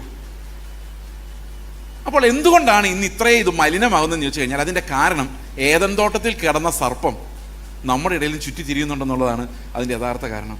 നമ്മൾ വിചാരിച്ചിരിക്കുന്ന സാത്താനാണ് നമ്മുടെ ഏറ്റവും വലിയ എതിരാളി. സാത്താനെ ബത്സിച്ച് കഴിഞ്ഞാൽ എല്ലാം ശരിയാവുന്ന. ഈ എത്ര നാളായിട്ട് നമ്മുടെ പാസ്റ്റർമാർ ഡൽഹിയിൽ തൊട്ട് ഇങ്ങ് വരെയുള്ള എല്ലാ അന്ധകാര ശക്തിയെയും ദേശാധിപ ശക്തിയെയും ശാസിച്ചിട്ടും ഒരു പ്രയോജനവും ഇല്ല. ശരിക്കും പറഞ്ഞാൽ എവിടെയാണ് ഈ പോരാട്ടം നടക്കുന്നത്? അവർക്കൊരു കാലമുണ്ട്, ആ കാലഘട്ടം വരെ അവർ കളിച്ചുകൊണ്ടിരിക്കും, ഈ ദുരാത്മാക്കളും ഈ ലോകത്തിൻ്റെ അധിപതിയൊക്കെ. പക്ഷെ നമ്മുടെ യഥാർത്ഥ ശത്രു, ദൈവത്തിൻ്റെ യഥാർത്ഥ ശത്രു സാത്താനല്ല. ദൈവത്തിൻ്റെ യഥാർത്ഥ ശത്രു മനുഷ്യനാണ്. നിങ്ങൾ ചിലപ്പോൾ ഞാൻ പറയുന്നത് വിശ്വസിച്ചില്ലെങ്കിൽ ഞാൻ ബൈബിളിൽ നിന്ന് തെളിയിച്ചു തരാം. സാത്താൻ ഒരു സ്പിരിച്വൽ ബീയിങ് ആണ്. സാത്താനോട് ദൈവം പറയാണ് പോടാ എന്ന് പറഞ്ഞവന് പോയേ പറ്റൂ. ഇവിടെ വന്ന് 10 മിനിറ്റ് തലയും കുത്തി നിൽക്കടാന്ന് പറഞ്ഞാൽ അവൻ നിന്നേ പറ്റൂ. കാരണം അവൻ അനുസരിക്കാതിരിക്കാൻ പറ്റില്ല. Every spiritual being will obey the lord. ഇയ്യോബിൻ്റെ അടുത്ത് പോയി പരിശോധിക്കട്ടെ, പെർമിഷൻ വേണം. പത്രോസിനെ ഞാനൊന്ന് പാറ്റട്ടെ, പെർമിഷൻ വേണം. പെർമിഷൻ ഇല്ലാതെ അവൻ ഒന്നും ചെയ്യാൻ പറ്റില്ല. തലമുടി നാര് താഴെ വീഴിക്കണമെങ്കിൽ ദൈവത്തിൻ്റെ പെർമിഷൻ വേണം. അത്രേ സാത്താന് ശക്തിയുള്ളൂ. നമ്മൾ ഈ പെന്തക്കോസ്തുകാർ കൊടുക്കുന്ന ശക്തിയെ സാത്താനുള്ളൂ, അല്ലാതെ അതിന് സ്വന്തമായിട്ടൊന്നും ഇല്ല. നമ്മളിവിടെ നിന്ന് പ്രവാചകന്മാരിടയ്ക്ക് നിന്ന് ഭയങ്കര ശക്തിയാണ്, അവിടുത്തെ പോരാട്ടം അങ്ങനെയാണ് ഇങ്ങനെയാണെന്ന് പറഞ്ഞു കഴിയുമ്പം ഇവൻ അപ്പുറത്തിരുന്നേക്കാം, ഉണ്ട് കുറച്ച്. കാരണം ഈ ബലവും ബഹുമാനവും ശക്തിയും സ്വീകരിപ്പാൻ കുഞ്ഞാട് അയോഗ്യൻ, അല്ലാതെ ഇതൊന്നും അല്ല. നമ്മൾ ഈ കുഞ്ഞാടിന് കൊടുക്കേണ്ട ബലവും ബഹുമാനവും ശക്തിയും എല്ലാം ഇടയ്ക്കിരിക്കുന്ന കുട്ടിച്ചാത്തന്മാർക്ക് കൊടുത്തിട്ട് അവർ പറയും പിന്നെ അത് നിങ്ങളെ വിടുവോ? അത് കേൾക്കാൻ അതിന് ഭയങ്കര ഇഷ്ടമാണ്. അപ്പൊ സാത്താനാണ് ദൈവത്തിന്റെ ഏറ്റവും വലിയ ശത്രു എന്ന് വിചാരിക്കരുത്. സാത്താനെ ഉമിണ്ണ് കളയുക എന്ന് പറഞ്ഞ ഒരു സെക്കൻഡ് കൊണ്ട് ദൈവത്തിന് നടക്കുന്ന കാര്യമാണ്. സാത്താനെ എന്തു വേണമെങ്കിലും ദൈവത്തിന് ചെയ്യാനുള്ള അധികാരമുണ്ട്, ഏത് സമയത്തും ചെയ്യാനും പറ്റും. പക്ഷേ സാത്താൻ അതിനിടയിൽ ഒരു കുരുക്കൊപ്പിച്ച് വെച്ചിരിക്കുന്നത് ഈ മനുഷ്യനിലൂടെയാണ്. അതാണ് കുരുക്ക്. ഏദൻ തോട്ടത്തിൽ വെച്ച് സാത്താൻ പറയുന്നത് ആദമിനോട് ഹവ്വയോട് എന്താ പറയുന്നത്? നീ ദൈവത്തെ വിട്ടേക്ക്, എൻ്റെ കൂടെ വാ. ഇന്ന് പലപ്പോഴും സഭ പിള്ളേരും അങ്ങനെയല്ലേ പറയുന്നത്, ആ പാസ്റ്റർ ശരിയല്ല, എൻ്റെ കൂടെ വാ. അങ്ങനെ സാത്താൻ വിളിച്ചുകൊണ്ട് പോയില്ല. ആരെ പോയോ? ഞാനാണ് അടുത്ത ദൈവം എന്ന് പറഞ്ഞോ? ഇല്ല. സാത്താൻ നല്ലൊരു ഓഫർ കൊടുത്തു, നിന്നെ ദൈവത്തെ പോലെ ആക്കാന്നാ പറഞ്ഞു. അപ്പൊ ആരെ ദൈവത്തെ പോലെ ആക്കാന്ന? മനുഷ്യനെ ദൈവത്തെ പോലെ ആക്കാനാണ് സാത്താൻ നടക്കുന്നത്. അപ്പൊ എങ്ങനെയാ ദൈവത്തെ പോലെ ആക്കുന്നതെന്ന് അറിയോ? ആദ്യം നന്മ തിന്മകളെ തിരിച്ചറിയുന്ന ഒരു ടെക്നിക്ക് പറഞ്ഞു കൊടുത്തു. അതായത് പഴം തിന്നു കഴിഞ്ഞാൽ പിന്നെ നന്മ തിന്മകൾ അറിയാം. അപ്പൊ സ്വന്തമായിട്ട് തന്നെത്താൻ എല്ലാം ചെയ്യാം. ഈ നന്മ തിന്മകൾ അറിയത്തില്ലെങ്കിൽ എപ്പോഴും ദൈവത്തോട് ചോദിക്കണം, പിതാവിനോട് ചോദിക്കണം, എന്താ ചെയ്യേണ്ടത്? കർത്താവെ എഴുന്നേറ്റ് വലത്തോട്ട് എഴുന്നേക്കണോ ഇടത്തോട്ട് എഴുന്നേക്കണോ? അതൊന്നും നമുക്ക് അറിയത്തില്ല, നന്മയും തിന്മ അറിയത്തില്ലെങ്കിൽ. അപ്പൊ എല്ലാത്തിനും ദൈവത്തെ ആശ്രയിച്ചേ പറ്റുള്ളൂ. പക്ഷെ സാത്താൻ പറഞ്ഞു, ഇങ്ങനെ നീ ആശ്രയിച്ച് അടിമയായിട്ട് ജീവിക്കുന്ന എന്തിനാ? നിന്നെ ഞാൻ ദൈവമാക്കാം. നീ ദൈവത്തെ പോലെ സ്വന്തം തീരുമാനങ്ങൾ എടുക്കാൻ കഴിവുള്ള, ഫ്രീവില്ലുള്ള, ഇഷ്ടം പോലെ ചിന്തിക്കാനും പ്രവർത്തിക്കാനും പറ്റുന്ന ബുദ്ധിയുള്ള, ജ്ഞാനമുള്ള, ദൈവത്തിന് തുല്യനായ ആളാക്കി മാറ്റാം. അവൻ അതിനകത്താണ് വീണത്. അവൻ സാത്താനെ കണ്ട് ഭ്രമിച്ച് പോയതല്ല, ദൈവത്തെ കണ്ട് ഭ്രമിച്ച് ദൈവത്തെ പോലെ ആവാൻ വേണ്ടി പോയതാ. നിങ്ങൾക്ക് വിശ്വാസമായില്ല? ഇനിയും പറയാം, കഥകൾ ഇഷ്ടം പോലെ ഉണ്ട്. അന്ന് ആദ്യമായിട്ട് ദൈവത്തിനെതിരെ സാത്താൻ ഉണ്ടാക്കിയ റിബല്യൻ എന്ന് പറയുന്നത് സ്വയം നീതിയാണ്. എൻ്റെ സ്വന്തം നീതി. ആ പഴം പറിച്ചത് അന്നേരം തന്നെ അവർക്ക് നഗ്നരാന്ന് മനസ്സിലായി. ഉടനെ അവരെ അത്തിയില കൂട്ടിത്തുന്നി ഒരരയാട ഉണ്ടാക്കി. ഈ കൂട്ടിത്തുന്നുക എന്നൊക്കെ പറഞ്ഞാൽ വലിയ സംഭവമാണ്. അതെങ്ങനെ സാധിച്ചു എന്നുള്ളത് ഞാൻ ഒത്തിരി ആലോചിച്ചിരുന്നു. അപ്പോൾ തുന്നി ചേർക്കാൻ ഏതെങ്കിലും നാരൊക്കെ എടുത്തായിരിക്കും ചെയ്തത്, എന്തെങ്കിലും ആയിക്കോട്ടെ. അതൊക്കെ ഇട്ട് അവർ നല്ല അങ്ങോട്ടും ഇങ്ങോട്ടും പറഞ്ഞു കാണും. ഇപ്പോഴാണ് നമ്മൾ ഡീസൻ്റ് ആയത്. കാരണം വസ്ത്രധാരണമാണ് നമ്മുടെ സംസ്കാരത്തെ നിർവചിക്കുന്നത്. ഒരാൾക്ക് എന്തുമാത്രം സംസ്കാരം ഉണ്ടെന്ന് നോക്കണേ അയാളുടെ വസ്ത്രധാരണം നോക്കിയാൽ മതി. എന്നെ നോക്കിയിട്ട് കാര്യമൊന്നുമില്ല, ഞാൻ ഭയങ്കര കെയർലെസ് ആയിട്ടുള്ള ഒരാളാണ്. ചിലപ്പോൾ ഷർട്ടിൻ്റെ ബട്ടൺസൊക്കെ നേരെ ഇരിക്കുന്നതിന് അത്ഭുതം. അതുകൊണ്ട് ഞാൻ ഇതിനകത്ത് അങ്ങനെ ഒന്നും. എന്നാലും പൊതുവായൊരു റൂൾ എന്ന് പറയുന്നത് അതാണ്. സംസ്കാരം നിർവചിക്കപ്പെടുന്നത് വസ്ത്രധാരണത്തിലൂടെയും പെരുമാറ്റത്തിലൂടെ ആണല്ലോ. അപ്പോൾ ഓരോ മനുഷ്യൻ്റെയും സംസ്കാരം എന്ന് പറയുന്നത് വസ്ത്രമാണ്. അപ്പോൾ ആദ്യത്തെ കണ്ടുപിടുത്തം എന്ന് പറയുന്നത് തന്നെ വസ്ത്രമാണ്. അത് അരയാടയാണ്. അപ്പോൾ ഇവർ അങ്ങോട്ടും ഇങ്ങോട്ടും നോക്കിയിട്ട് പറയും, ഇപ്പോഴാണ് നീ ഒരു സംസ്കാരമുള്ളവനായത്, എന്തൊരു വൃത്തികേടായിരുന്നു. Now you seem very good and elegant, okay, you are cultured. അപ്പോൾ ഹോ പറഞ്ഞു, കണ്ടോ, ഇതാണ് ബുദ്ധി. ഇത് വെച്ച് നമ്മളിനി എയ്റോപ്ലെയിൻ ഉണ്ടാക്കും, കാൽക്കുലേറ്റർ ഉണ്ടാക്കും. കാരണം നമ്മുടെ ഉള്ളിൽ തെളിഞ്ഞേക്കുന്ന ബുദ്ധി നിസാര ബുദ്ധിയല്ല. ഇത് അന്നേ തിന്നേണ്ടതായിരുന്നു. അല്ലെങ്കിൽ ദൈവത്തോടെല്ലാം ചോദിച്ചുകൊണ്ട് നടക്കേണ്ട കാര്യമുണ്ട്. ഇപ്പോൾ ആലോചിച്ച് നോക്കി, ഈ അത്തിയില ഉണ്ടാക്കാൻ നേരത്തെ നമ്മൾ ആരോടെങ്കിലും ചോദിച്ചോ, ഇത്ര നല്ലൊരു ക്ലീൻ ആയിട്ടുള്ളൊരു വസ്ത്രം കിട്ടിയില്ലേ? പക്ഷെ ഒരു പ്രശ്നം ഉണ്ടായിരുന്നു. കർത്താവ് ഇത്തിരി നേരം കഴിഞ്ഞപ്പോൾ തോട്ടത്തിലൂടെ വന്നിട്ട് ഒറ്റ വിളി, ആദമേ നീ എവിടെ? ഒറ്റ ഓട്ടമായിരുന്നു. മരത്തിൻ്റെ പറയുന്നിട്ട് പറയാം, നിന്റെ ശബ്ദം കേട്ടപ്പോൾ ഞാൻ നഗ്നനായിരുന്നു. അപ്പോൾ ഇത്ര നേരം ഉടുത്തോണ്ടിരുന്ന ഉടുപ്പ് എന്തി? അരയാട എവിടെ? ആ അരയാട ഇട്ടോണ്ട് ഇയാൾ ഓടി പുറകെ ഹൗവായി ഓടി മരത്തിൻ്റെ പുറകിൽ മറിഞ്ഞിരുന്നിട്ട് പറയാണ്, നിന്റെ ശബ്ദം കേട്ടപ്പോൾ ഞങ്ങൾക്ക് തുണിയില്ലാതിരിക്കുന്ന അവസ്ഥയായതുകൊണ്ട് ഞങ്ങൾ ഒരു മരത്തിൻ്റെ പോയി. അപ്പോൾ ഈ ഉണ്ടാക്കിയ കഷ്ടപ്പെട്ട് ഉണ്ടാക്കിയ ഹൗവയുടെ നന്ദികേടല്ലേ ആദം കാണിച്ചത്? ആ ഹൗവ ഉണ്ടാക്കിയെങ്കിൽ ഈ കുരുട്ടുബുദ്ധി ചിലപ്പോൾ ഹൗവയ്ക്കായിരിക്കും. കാരണം ആദ്യം പഴം തിന്ന ഹൗവയാണല്ലോ. ഇപ്പം പഴം ഡൈജസ്റ്റായി ആദ്യം വന്ന ഹൗവയ്ക്കായിരിക്കും. ഞാൻ ഊഹിച്ച് പറഞ്ഞത്, അങ്ങനെ അത് ഊഹിക്കാൻ പാടില്ല എന്നാലും. പക്ഷെ കർത്താവ് വന്നു കഴിഞ്ഞപ്പോഴേക്കും ഈ നമ്മൾ ഏച്ചു കെട്ടി ഉണ്ടാക്കുന്ന വസ്ത്രം കർത്താവിന് മുമ്പിൽ ഫലമാകുന്നില്ല. നമ്മൾ അങ്ങോട്ടും ഇങ്ങോട്ടും ഫലമാകുന്നുണ്ട്. അയ്യോ പാസ്റ്ററെ എത്ര നാളെ കണ്ടിട്ട് എന്ത് നല്ല വസ്ത്രം. നമ്മൾ അങ്ങോട്ടും ഇങ്ങോട്ടും പറയും എന്ത് സ്നേഹമാണ് ആ ബ്രദറിന്. പക്ഷെ കർത്താവ് അകത്തോട്ട് നോക്കുമ്പം വേറെ എന്തൊക്കെയോ കാണുന്നു. ദീർഘമായി പ്രാർത്ഥിക്കുന്ന അമ്മച്ചി, രാത്രിയുടെ യാമങ്ങളിൽ നിന്റെ കരച്ചിൽ കർത്താവ് കേട്ടിരിക്കുന്ന ഒരു പ്രവാചകൻ പറയുന്നതോടുകൂടി ജീവിതത്തിൽ ഒരിക്കലും രാത്രിയുടെ യാമം എന്താന്ന് പോലും അറിയാതെ കൂർക്കം വലിച്ച് ഉറങ്ങുന്ന അമ്മച്ചിയും പ്രൈസ് ദി ലോർഡ് എന്ന് പറയും. കാരണം ഇരുന്നോട്ടെ, നമുക്കൊരു അത്തിയില്ല രാത്രിയെല്ലാം പ്രാർത്ഥിക്കുന്ന അമ്മച്ചി. ഇതൊക്കെ ഭയങ്കര ക്രെഡിറ്റാണ്. ഉപവസിക്കുമ്പോൾ വാടിയ മുഖം കാണിക്കുന്നത് തൊട്ട് എല്ലാ മതപരമായ വേഷം കെട്ടലുകളും ഈ അത്തിയിലേന്ന് വന്നതാണ്. അപ്പം അത്തിയിലൂടെ നോക്കിക്കഴിയുമ്പം നമ്മളെല്ലാം ഭയങ്കര ഡീസൻ്റാണ്. പക്ഷെ കർത്താവ് നമ്മുടെ ഹൃദയത്തെ നോക്കി കഴിയുമ്പോഴാണ് ആകെ പ്രശ്നമാകുന്നത്. അതുകൊണ്ട് ദൈവത്തിന് മുമ്പിൽ നിൽക്കാൻ ഈ മനുഷ്യൻ്റെ നീതികൾ കൊണ്ട് സാധിക്കില്ല. പക്ഷെ ആദം ഒന്ന് ട്രൈ ചെയ്ത് നോക്കുന്നുണ്ട്. അതാണ് വില്ലത്തരം എന്ന് പറയുന്നത്. ഈ ദൈവം ഇടയ്ക്ക് വന്നിട്ട് ആദമിനോട് ചോദിക്കുക, നീ ആ പഴം തിന്നു. അപ്പോൾ ആദമിന് പറഞ്ഞാൽ മതി, ഞാൻ തിന്നുപോയി, ഡിസൊബീഡിയൻസ് കാണിച്ചു, എന്നോട് ക്ഷമിക്കണം, ഇനി മേലാൻ ഞാൻ കഴിക്കത്തില്ല. പറഞ്ഞാൽ മതിയായിരുന്നു അറിയത്തില്ല, പക്ഷെ പറഞ്ഞില്ല. അതുകൊണ്ട് നമുക്ക് അതിനെക്കുറിച്ച് കൂടുതൽ ചിന്തിച്ചിട്ട് കാര്യമില്ല. പക്ഷെ ആദം അങ്ങനെയല്ല പറഞ്ഞത്. ആദം പറഞ്ഞത് എങ്ങനെ എൻ്റെ കുഴപ്പമാവുന്നതെന്ന് ചോദിച്ചു. കാരണം എൻ്റെ നീതി വെച്ച് എങ്ങനെ നോക്കിയിട്ടും നീ പറഞ്ഞത് തെറ്റാണ്. കാരണം ഞാൻ നീതിമാനാണ്. ഞാൻ കല്യാണം കഴിച്ച് എങ്ങനെ നിനക്കറിയാലോ, നല്ല ഉറക്കത്തിലായിരുന്നു. ഇന്ന മുടിയുള്ള, ഇത്ര സൗന്ദര്യമുള്ള, ഇത്ര വിദ്യാഭ്യാസമുള്ളൊരു ഭാര്യ വേണം ഞാൻ പറഞ്ഞില്ല. ഞാൻ ഉറങ്ങിക്കിടന്നപ്പോൾ നിന്റെ ഇഷ്ടത്തിനൊരു ഭാര്യ തന്നിട്ട് നിന്റെ ഇഷ്ടത്തിനുള്ള ഭാര്യ എനിക്ക് ഈ പഴം തന്നിട്ട് ഞാനത് തിന്നതിന് നീ എന്നെ എങ്ങനെ കുറ്റം പറയും? ഞാൻ ഒറ്റയ്ക്കിരുന്നപ്പോൾ എന്തേലും കുഴപ്പമുണ്ടായിരുന്നോ? അപ്പോൾ ആരുടെ കുഴപ്പം ഇതെല്ലാം? ഭാര്യ തരുമ്പം കുറച്ചുകൂടെ നല്ല ഭാര്യ തന്നിരുന്നെങ്കിൽ ഞാൻ ഈ അവസ്ഥയിൽ കിടക്കുമായിരുന്നു എന്നല്ലേ ആദം ചോദിക്കുന്നത്.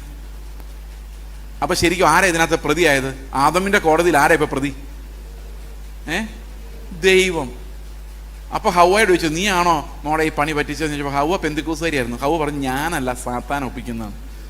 നമ്മൾ സാധാരണ എല്ലാം സാത്താൻ്റെ തലയിലോട്ടാണ് വയ്ക്കുന്നത്. അപ്പോൾ സാത്താൻ ഒപ്പിക്കുന്നതാണ്. അത് പ്രത്യേകിച്ച് യാക്കോബ് പറയുന്നുണ്ട്, അവരവരുടെ മോഹത്തിൽ കുരുങ്ങിയാണ് ഓരോരുത്തരും വശീകരിക്കപ്പെടുന്നത്. വെല്ലോടത്തോളം നടക്കുന്ന സാത്താൻ അവന് നമ്മുടെ അടുത്ത് വരേണ്ട ഒരു കാര്യമില്ല. യേശുക്രിസ്തുവിൻ്റെ അടുത്ത് ചെല്ലണമായിരുന്നു. കാരണം കർത്താവിൻ്റെ ഉള്ളിൽ ഈ സാധനം ഇല്ലായിരുന്നു, ജഡം, പാപജഡം. അതുകൊണ്ട് ചെന്ന് പരീക്ഷിക്കണം. നമുക്ക് അടുത്ത് വരേണ്ട പോലും കാര്യമില്ല, ഇതെല്ലാം നമ്മുടെ ഉള്ളിൽ തന്നെ ഉണ്ട്. അതുകൊണ്ട് ഈ മോഹങ്ങളാൽ പരീക്ഷിക്കപ്പെടാൻ സാത്താൻ ഒരു എഫേർട്ട് എടുക്കാതെ തന്നെ നമ്മൾ ഓൾറെഡി വീണ് കിടക്കുകയാണ്. കുറ്റം മുഴുവൻ അവൻ. ഓക്കെ, അപ്പോൾ ഇത് ആ മനുഷ്യൻ്റെ കോടതി വിസ്തരിച്ചപ്പോൾ ഒരു കാര്യം കൃത്യമായിട്ട് നമ്മൾ ഓർത്തിരിക്കണം. മനുഷ്യൻ്റെ നീതി വ്യവസ്ഥ അനുസരിച്ച് അവൻ ഒഴിച്ച് ബാക്കി എല്ലാവരും കുറ്റക്കാരാണ്. അങ്ങനെ അവൻ്റെ കോടതി എപ്പോഴും വർക്ക് ചെയ്യുന്നത്. സെൽഫ് ജസ്റ്റിഫിക്കേഷൻ എന്ന് പറയും. ഇപ്പം എനിക്കിത്തിരി റണ്ണിങ് ടെമ്പറേച്ചർ ഉണ്ട്. കാരണം ഇന്നലെ 2-3 ദിവസമായിട്ട് ഇത്തിരി അലച്ചിൽ കൂടുതലായിരുന്നു.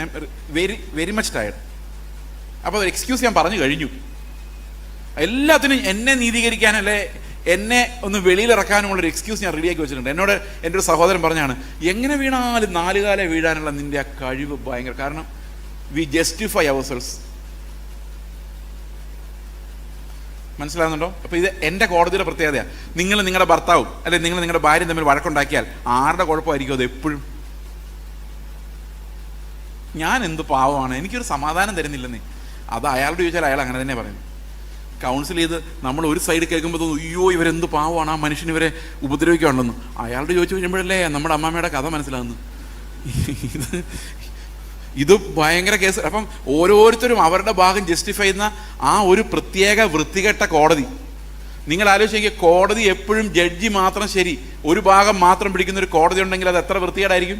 അപ്പം ഇതിനകത്ത് നല്ല മനുഷ്യനെ രക്ഷിക്കണമെങ്കിൽ ദൈവത്തിന് ഒരു വലിയ ഓപ്പറേഷൻ ചെയ്യേണ്ടതായിട്ട് വന്നു.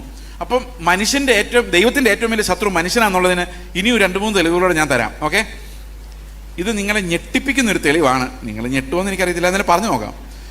മത്തായിയുടെ സുവിശേഷം 16-ാം അധ്യായത്തിൻ്റെ 17-ാം വാക്യം പറയുന്നു. യേശു പത്രോസിനോട് പറയുന്ന കാര്യമാണ്. യേശു അവനോട്, ബർയോന ശീമോനെ നീ ഭാഗ്യവാൻ, ജഡരക്തങ്ങളല്ല, സ്വർഗസ്ഥനായ എൻ്റെ പിതാവ് അത്രേ നിനക്കിത് വെളിപ്പെടുത്തിയത്. അപ്പോൾ നല്ല കാര്യം അല്ലേ, ഡയറക്റ്റ് റെവലേഷൻ. ഈ ഡയറക്റ്റ് റെവലേഷന് പ്രത്യേകതയുണ്ട്. നീ ജീവനുള്ള ദൈവത്തിൻ്റെ പുത്രനായ ക്രിസ്തു എന്നും യേശു ക്രിസ്തു ആണ് ക്രിസ്തു എന്നും ഒക്കെ നേരത്തെ ആൾക്കാർ പറഞ്ഞിട്ടുണ്ട്. നഥനയേൽ പറഞ്ഞായിരുന്നു ദൈവപുത്രനായ ക്രിസ്തു എന്ന് ഞാൻ വിശ്വസിക്കുന്നു. ഓർമ്മയുണ്ടോ? ശമരിയക്കാരി സ്ത്രീ പറഞ്ഞായിരുന്നു നീ മെശിഹ എന്ന്. പക്ഷെ അവിടെ ഒന്നും കർത്താവ് പറഞ്ഞില്ല നീ ഭാഗ്യവതി, ശമരിയക്കാരി സ്ത്രീയെ നീ ഭാഗ്യവതിന്നോ, ബർത്തലോമിയോ നഥനയേലെ നീ ഭാഗ്യവാനെന്നോ പറഞ്ഞില്ല. പക്ഷെ ഇവിടെ പറഞ്ഞു. എന്തുകൊണ്ടാണെന്നറിയോ? ഈ നഥനയേൽ ശരിക്കും യേശുക്രിസ്തു ദൈവപുത്രനാണെന്ന് മനസ്സിലാക്കിയത് എങ്ങനെയാണ്? അത്തിമരത്തിൻ്റെ ചുവട്ടിലിരിക്കുന്ന കണ്ടതുകൊണ്ടാണ്. അത് ലോജിക്കലി കണ്ടുപിടിച്ചത്. അതായത് ഇന്നതൊക്കെ ചെയ്തിട്ടുണ്ടെങ്കിൽ, അപ്പോൾ വെളിപ്പാടായിട്ടല്ല വരുന്നത്, യുക്തിയിൽ നിന്നാണ് വരുന്നത്. അത് പോരാ. നഥനയേലോട് കർത്താവ് പറയാണ് യുക്തിയിൽ നിന്ന് നീ ഇപ്പോൾ പറഞ്ഞു ഓക്കെ, പക്ഷെ നീ ദർശനം കാണണം. മനുഷ്യപുത്രൻ്റെ മേൽ ദൂതന്മാരെ കയറി ഇറങ്ങുകയും ചെയ്യുന്നത് നീ കാണും എന്ന് പറയുമ്പോൾ ആ ഒരു വിഷൻ ഉണ്ടെങ്കിൽ മാത്രമേ അതിനെ റെവലേഷനായിട്ട് അംഗീകരിക്കുന്നുള്ളൂ. അപ്പോൾ ഉയരത്തിൽ നിന്നൊരു വിഷൻ നഥനയേലിനില്ലായിരുന്നു, പക്ഷെ പത്രോസിനുണ്ടായിരുന്നു. ഈ ശമരിയക്കാരി സ്ത്രീ എന്തുകൊണ്ടാണ് പറഞ്ഞത്? 5 ഭർത്താക്കന്മാർ നിനക്കുണ്ടായിരുന്നു, ഇപ്പോഴുള്ളവന് നിന്റെ ഭർത്താവല്ലെന്ന് പറഞ്ഞപ്പോൾ അവൾ കിടുങ്ങിപ്പോയി. കാരണം നാട്ടുകാരെല്ലാം അത് ഭർത്താവാന്നായിരിക്കും വിചാരിച്ചുകൊണ്ടിരിക്കുന്നത്. അപ്പോൾ അതൊരു ഭയങ്കര സീക്രട്ട് കർത്താവ് പൊളിക്കുവാണ്. അപ്പോഴാണ് പറയുന്നത് മെശിഹായാണ്. കാരണം ഇത്രയും കാര്യങ്ങൾ പറഞ്ഞു തരാൻ ഇതിൽ യുക്തിയാണ്. പക്ഷെ പത്രോസ് അങ്ങനല്ല. പത്രോസിന് ഒരു ബോധവുമില്ലാതിരിക്കുമ്പോൾ ഉയരത്തിൽ നിന്നൊരു വെളിപ്പാട് വരികയാണ്, ഇത് ജീവനുള്ള ദൈവത്തിൻ്റെ പുത്രനായ ക്രിസ്തു. അപ്പോൾ കർത്താവ് പറയാണ് ഈ കൺഫെഷൻ, ഈ ഒരു വെളിപ്പാട്, ഇതിന്മേലാണ് ഞാൻ എൻ്റെ സഭയെ പണിയാൻ പോകുന്നത്, അതിലൊരു കഷണമാണ് നീ പത്രോസേ എന്നാണ് കർത്താവ് പറയുന്നത്. പക്ഷെ പാവം പത്രോസ് ഈ പുകഴ്ത്തി പറഞ്ഞു കഴിഞ്ഞപ്പം പത്രോസ് വേറൊരു രീതിയിലുള്ള ഒരാളായിപ്പോയി. നമ്മളിത് പുകഴ്ത്തി പറഞ്ഞു കഴിഞ്ഞാൽ പിന്നെ നമ്മൾ പോകാം. നമ്മൾ പിന്നെ ആ പുകഴ്ത്തി പറഞ്ഞ ആളുടെ അടുത്ത ആളായിട്ട് മാറും, പിന്നെ ഒട്ടിപ്പിടിക്കും. 23-ാം വാക്യത്തിൽ അതാ സംഭവിച്ചത്. അവനോ തിരിഞ്ഞ് പത്രോസിനോട് എന്താ പറഞ്ഞതെന്നറിയോ? സാത്താനെ എന്നെ വിട്ടുപോ. അപ്പോൾ വെറും 7 വാക്യം കഴിഞ്ഞപ്പോൾ ഈ പത്രോസ് ആരായി മാറി? സാത്താനായി മാറി. എന്തുകൊണ്ടാണെന്നറിയോ? എന്തുകൊണ്ടാണ് സാത്താനായി മാറിയത്? ഇയാൾ സാത്താൻ്റെ പള്ളി വല്ലതും തുടങ്ങിയോ? സാത്താൻ്റെ കുർബാന ചെയ്തോ? ഇവർ സാത്താനാണ് ശരിയെന്ന് പറഞ്ഞോ? അതോ പുതിയ മതം സ്ഥാപിച്ചോ? അവിടെ നിന്ന് വിട്ടുപോയി പോലും അപ്പോഴും കർത്താവിൻ്റെ കൂടെ ഉണ്ട്. പിന്നെ എങ്ങനെയാണ് സാത്താനായത്? അടുത്ത വാക്യം, നീ ദൈവത്തിൻ്റെതല്ല, നീ എനിക്ക് ഇടർച്ചയാകുന്നു, കാരണം നീ ദൈവത്തിൻ്റെതല്ല, സാത്താനുള്ളത് അത്ര കരുതുന്നെന്നാണോ പറഞ്ഞേക്കുന്നത്? ആണോ? അല്ല. എന്താ പറഞ്ഞേക്കുന്നത്? എങ്ങനെയാണ് സാത്താനായത്? നീ ദൈവത്തിൻ്റെതല്ല, മനുഷ്യരുടേതത്രേ കരുതുന്നത്. അപ്പൊ എങ്ങനെ ഒരാൾ സാത്താനാകുന്നത്? എങ്ങനെ ഒരാൾ സാത്താനാകുന്നത്? മനുഷ്യരുടേത് കരുതിയാൽ മതി.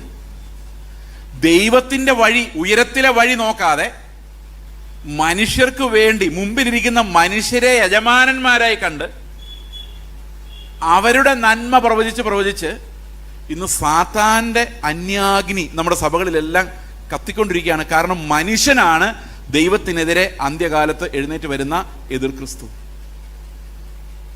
അതെന്തുകൊണ്ട് അങ്ങനെ പറയുന്നറിയോ? അത് സാത്താൻ തന്നെയാണ്. എങ്കിലും ആ സംഖ്യ പറഞ്ഞേക്കുന്നത് എങ്ങനെയാ? ബുദ്ധിയുള്ളവൻ മൃഗത്തിൻ്റെ സംഖ്യ ഗണിക്കട്ടെ, അത് ഒരു മനുഷ്യന്റെ സംഖ്യ അത്രേ. അപ്പൊ ഈ സാത്താൻ എന്തിനാ നടക്കുന്നേ? നിങ്ങൾ പറ, എന്തിനാ നടക്കുന്നേ? യേശുക്രിസ്തുവിനെ മലയുടെ മുകളിലോട്ട് കൊണ്ടുപോയി സാത്താൻ എന്താ കാണിച്ചത്? ലോകത്തിലെ രാജാക്കന്മാരുടെ മഹത്വം കാണിച്ചത്. It's about the glory of men. ആണോ? ഇതല്ല എന്നെ ഏൽപ്പിച്ചിരിക്കുന്ന എന്ന് പറഞ്ഞാൽ ലോകത്തിൽ നമ്മൾ കാണുന്ന ഗ്ലോറി സാത്താനെ ഏൽപ്പിച്ചിരിക്കുക. അവൻ അതിന്റെ കസ്റ്റോഡിയനാ. അവന്റെ ഒരു ഗ്ലോറിയും ഇല്ല. അവൻ ഗ്ലോറി ഉണ്ടാക്കുന്നത് മനുഷ്യരെ വെച്ചിട്ടാ. ആണോ? നിങ്ങൾ ഞെട്ടിയിരിക്കുന്നതാണോ മിണ്ടാത്തതാണോ? ഇങ്ങനെയാണോ നിങ്ങൾ എപ്പോഴും? എനിക്കറിയത്തില്ല.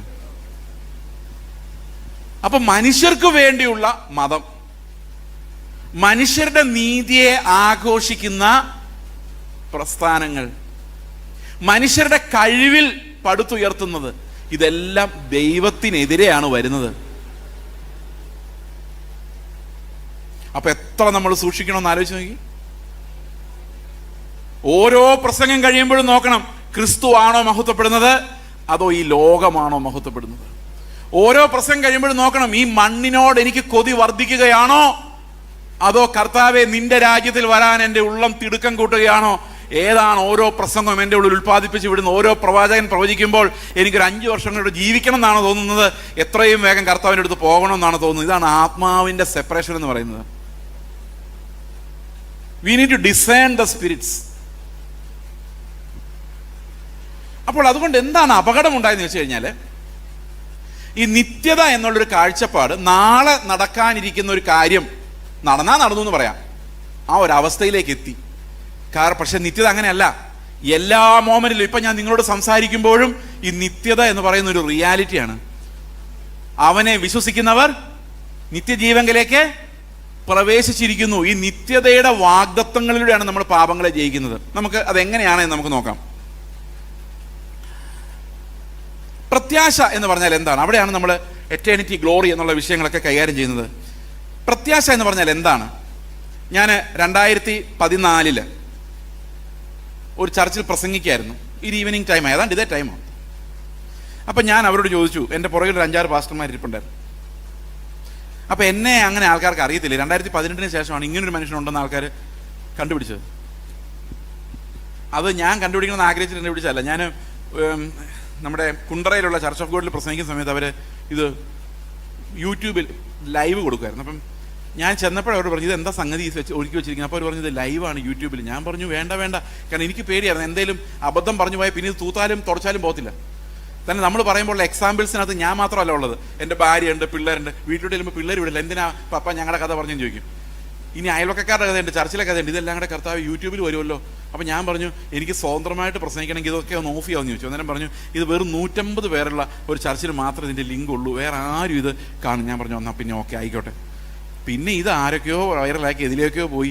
അവസാനം എൻ്റെ രഹസ്യങ്ങൾ, വീട്ടിലെ കാര്യങ്ങൾ, പിള്ളേരുടെ കാര്യങ്ങളെല്ലാം നാട്ടിൽ യൂട്യൂബ് വഴി വൈറലായി. അങ്ങനെയാണ് ഇങ്ങനൊരാളുണ്ടെന്ന് ആൾക്കാർക്ക് മനസ്സിലായത്. ഇപ്പോൾ 2014 ഇപ്പോൾ ഞാൻ എന്താ പ്രസംഗിക്കുന്ന ആർക്കും അറിയത്തില്ല. ഇപ്പം നിങ്ങൾക്ക് ഏകദേശം അറിയാം ഞാൻ ഇതൊക്കെ പറയുള്ളൂ, പക്ഷെ അന്ന് അറിയില്ല. അപ്പം ഞാൻ അന്ന് ചെന്ന് ഒരാൾ ഈ ചർച്ചിൽ ചോദിച്ചു, നിങ്ങളുടെ അവസ്ഥയ്ക്ക് മാറ്റം വരും, നിങ്ങളെ ദേശത്ത് മാനിക്കും, നിങ്ങളെ തലമുറകളെ അനുഗ്രഹിക്കും, നിങ്ങളുടെ ബിസിനസ്സിനെ അഭിവൃദ്ധിപ്പെടുത്തും, നിങ്ങളുടെ രോഗങ്ങളെ സൗഖ്യമാക്കും, നിങ്ങളെ ആലയത്തിൻ്റെ തൂണാക്കും, നിങ്ങളൊരു അനുഗ്രഹ വിഷയമാക്കി മാറ്റും. 100% ഉറപ്പുള്ളവർ കൈവക്കാൻ പറഞ്ഞു. എൻ്റെ പ്രിയ സഹോദരങ്ങളെ ചർച്ച് മുഴുവൻ കൈവക്കി. ഞാൻ പതുക്കെ സൂത്രത്തിൽ ബാക്കിലോട്ട് നോക്കിയപ്പോൾ എല്ലാവരും കൈവക്കി. നമുക്കിങ്ങനെ നോക്കുമ്പോൾ കാണാം എല്ലാവരും കൈവക്കിയിട്ടുണ്ട്. അടുത്ത ചോദ്യം, ഇപ്പോൾ സമയം 8:02 8:03 കർത്താവ് വന്നാൽ നിങ്ങൾ സ്വർഗത്തിൽ പോകുന്ന 100% ഉറപ്പുള്ളവർ കൈവക്കാൻ പറഞ്ഞു. ഓരോറ്റ മനുഷ്യൻ കൈവക്കിയില്ല. ഞാൻ പതുക്കെ പുറകോട്ട് നോക്കിയപ്പോൾ അവിടെ ഒരാൾ പോലും ഇല്ല. വിശ്വാസം എന്നതോ എന്തോ ആശിക്കുന്നേ? എന്താശയ്ക്കാ ഉറപ്പുള്ളത്? അപ്പൊ ശരിക്കും ആശിക്കുന്നതിൻ്റെ ഉറപ്പെന്നുള്ളത് നമ്മൾ മാറ്റിയിട്ട് മോഹിക്കുന്നതിൻ്റെ ഉറപ്പെന്നാക്കി മാറ്റി. നിങ്ങൾ മോഹിച്ചോ പിള്ളേരെന്നാ പറയുന്നത്. ഇനി അത് മാത്രമാണോ? ഈ വിശ്വാസം എന്ന് പറയുന്നത് തന്നെ അത്യാഗ്രഹമായിട്ട് മാറി. ഞാൻ നിങ്ങളൊരു ചോദ്യം ചോദിക്കട്ടെ, 2 നിലയുള്ളൊരു വീട് പണിയാനാണോ 2 മുറിയുള്ളൊരു വീട് പണിയാനാണോ നിങ്ങൾക്ക് കൂടുതൽ വിശ്വാസം ആവശ്യമുള്ളത്? 2 നിലയുള്ള വീടാണെങ്കിൽ കുറെ പ്രാർത്ഥിക്കേണ്ടി വരില്ലേ കൂടുതൽ? ഏതാ അത്യാഗ്രഹം? അപ്പൊ കൂടുതൽ വിശ്വാസി എന്ന് പറഞ്ഞാൽ എന്താ അർത്ഥം? ഇപ്പൊ വിശ്വാസം കൂടുന്നതനുസരിച്ച് എന്ത് വർദ്ധിക്കണം? പറ. മോഹങ്ങൾ വർദ്ധിക്കണം.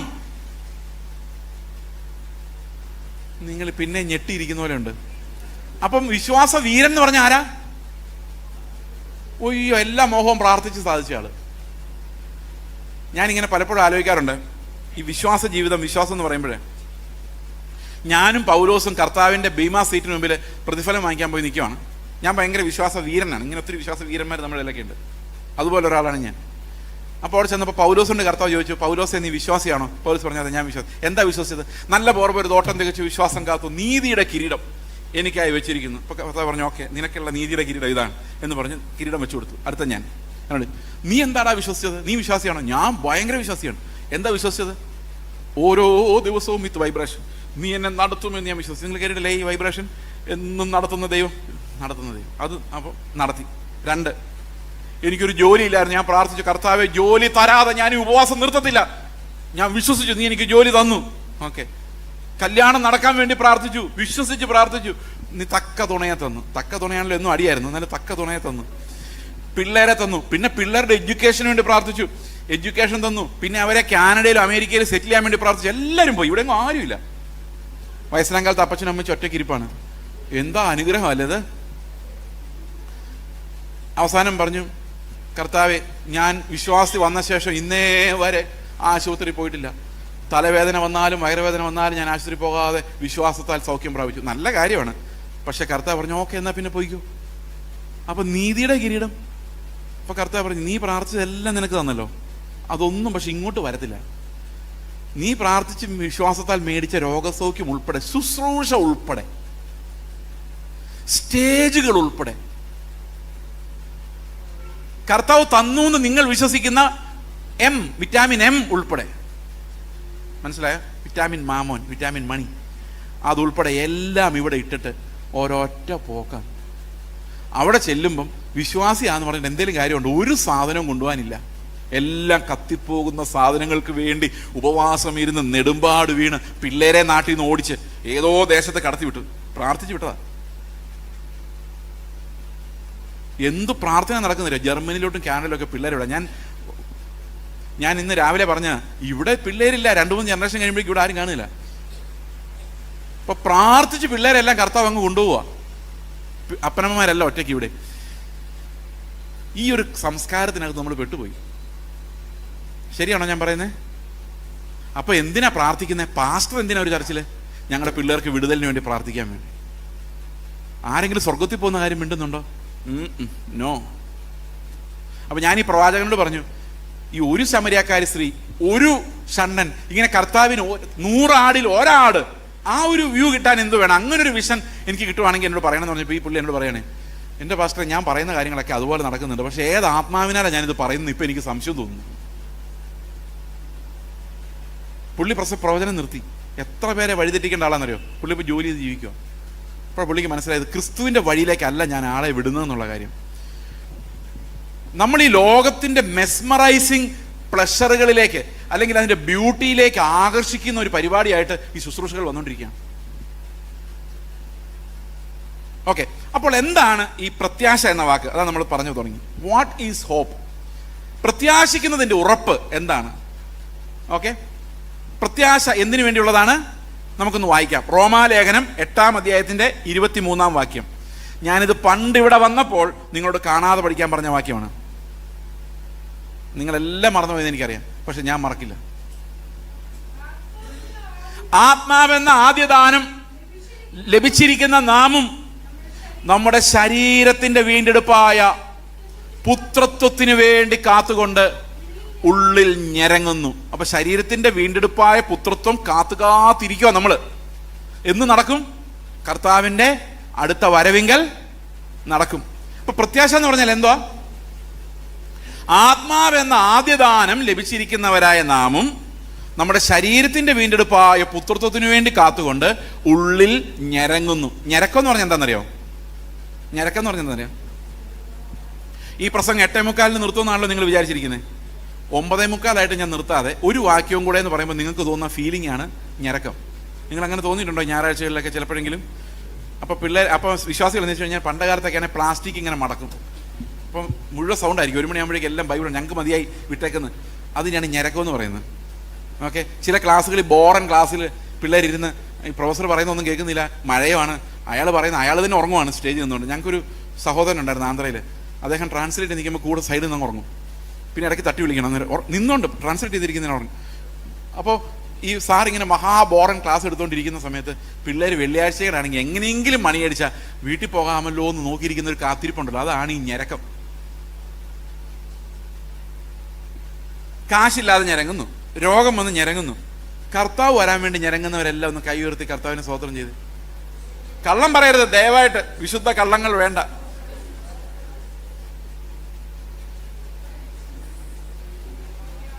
വിശുദ്ധ കള്ളങ്ങൾ പറഞ്ഞ് കർത്താവിനെ സുഖിപ്പിക്കരുത്. കർത്താവിന് നമ്മുടെ അന്തരാത്മാവ് വരെ അറിയാം. നമ്മൾ ഞെരങ്ങുന്നത് മുഴുവൻ വിടുതലിന് വേണ്ടിയാ. എൻ്റെ കർത്താവ് എത്ര നാളായി കാത്തിരിക്കുന്നു ആ ലോണൊന്ന് പാസ്സായി കിട്ടാൻ. കഴിഞ്ഞ ദിവസം ഒരു അമ്മച്ചി ഞങ്ങളുടെ വീട്ടിൽ വന്നു. 35 വർഷമായിട്ട് പെന്തക്കോസ്തിലാണ്. പാവം ഒരമ്മച്ചി. അമ്മച്ചി വീട് പണിയാൻ വേണ്ടി സ്ഥലം വാങ്ങിച്ചു വീട് പണിയാനുള്ള കാശൊക്കെ സംഘടിപ്പിച്ച് വെച്ചു. ഈ പണി തുടങ്ങി പറമ്പിൽ വെട്ടി കഴിഞ്ഞപ്പോൾ മനസ്സിലായത് അകത്ത് മുഴുവൻ പാറയാണ്. ഈ പാറ പൊട്ടിച്ചു കഴിഞ്ഞപ്പോഴേക്കും കാശ് തീർന്നു പോയി. ആ അമ്മച്ചി ഞങ്ങളുടെ വീട്ടിൽ വന്നിരുന്ന് പറഞ്ഞെന്താണെന്നറിയാം? എനിക്കത് കിട്ടിയില്ല. പക്ഷെ വാഗ്ദത്തമുണ്ട്, ഞാനൊരു വീട് പണിയും. പുള്ളിക്കാരി മരിക്കാറായെന്ന് ആലോചിക്കണം. അപ്പോഴും എങ്ങനെയെങ്കിലും ഒരു വീട് ഫിനിഷ് ചെയ്യണം.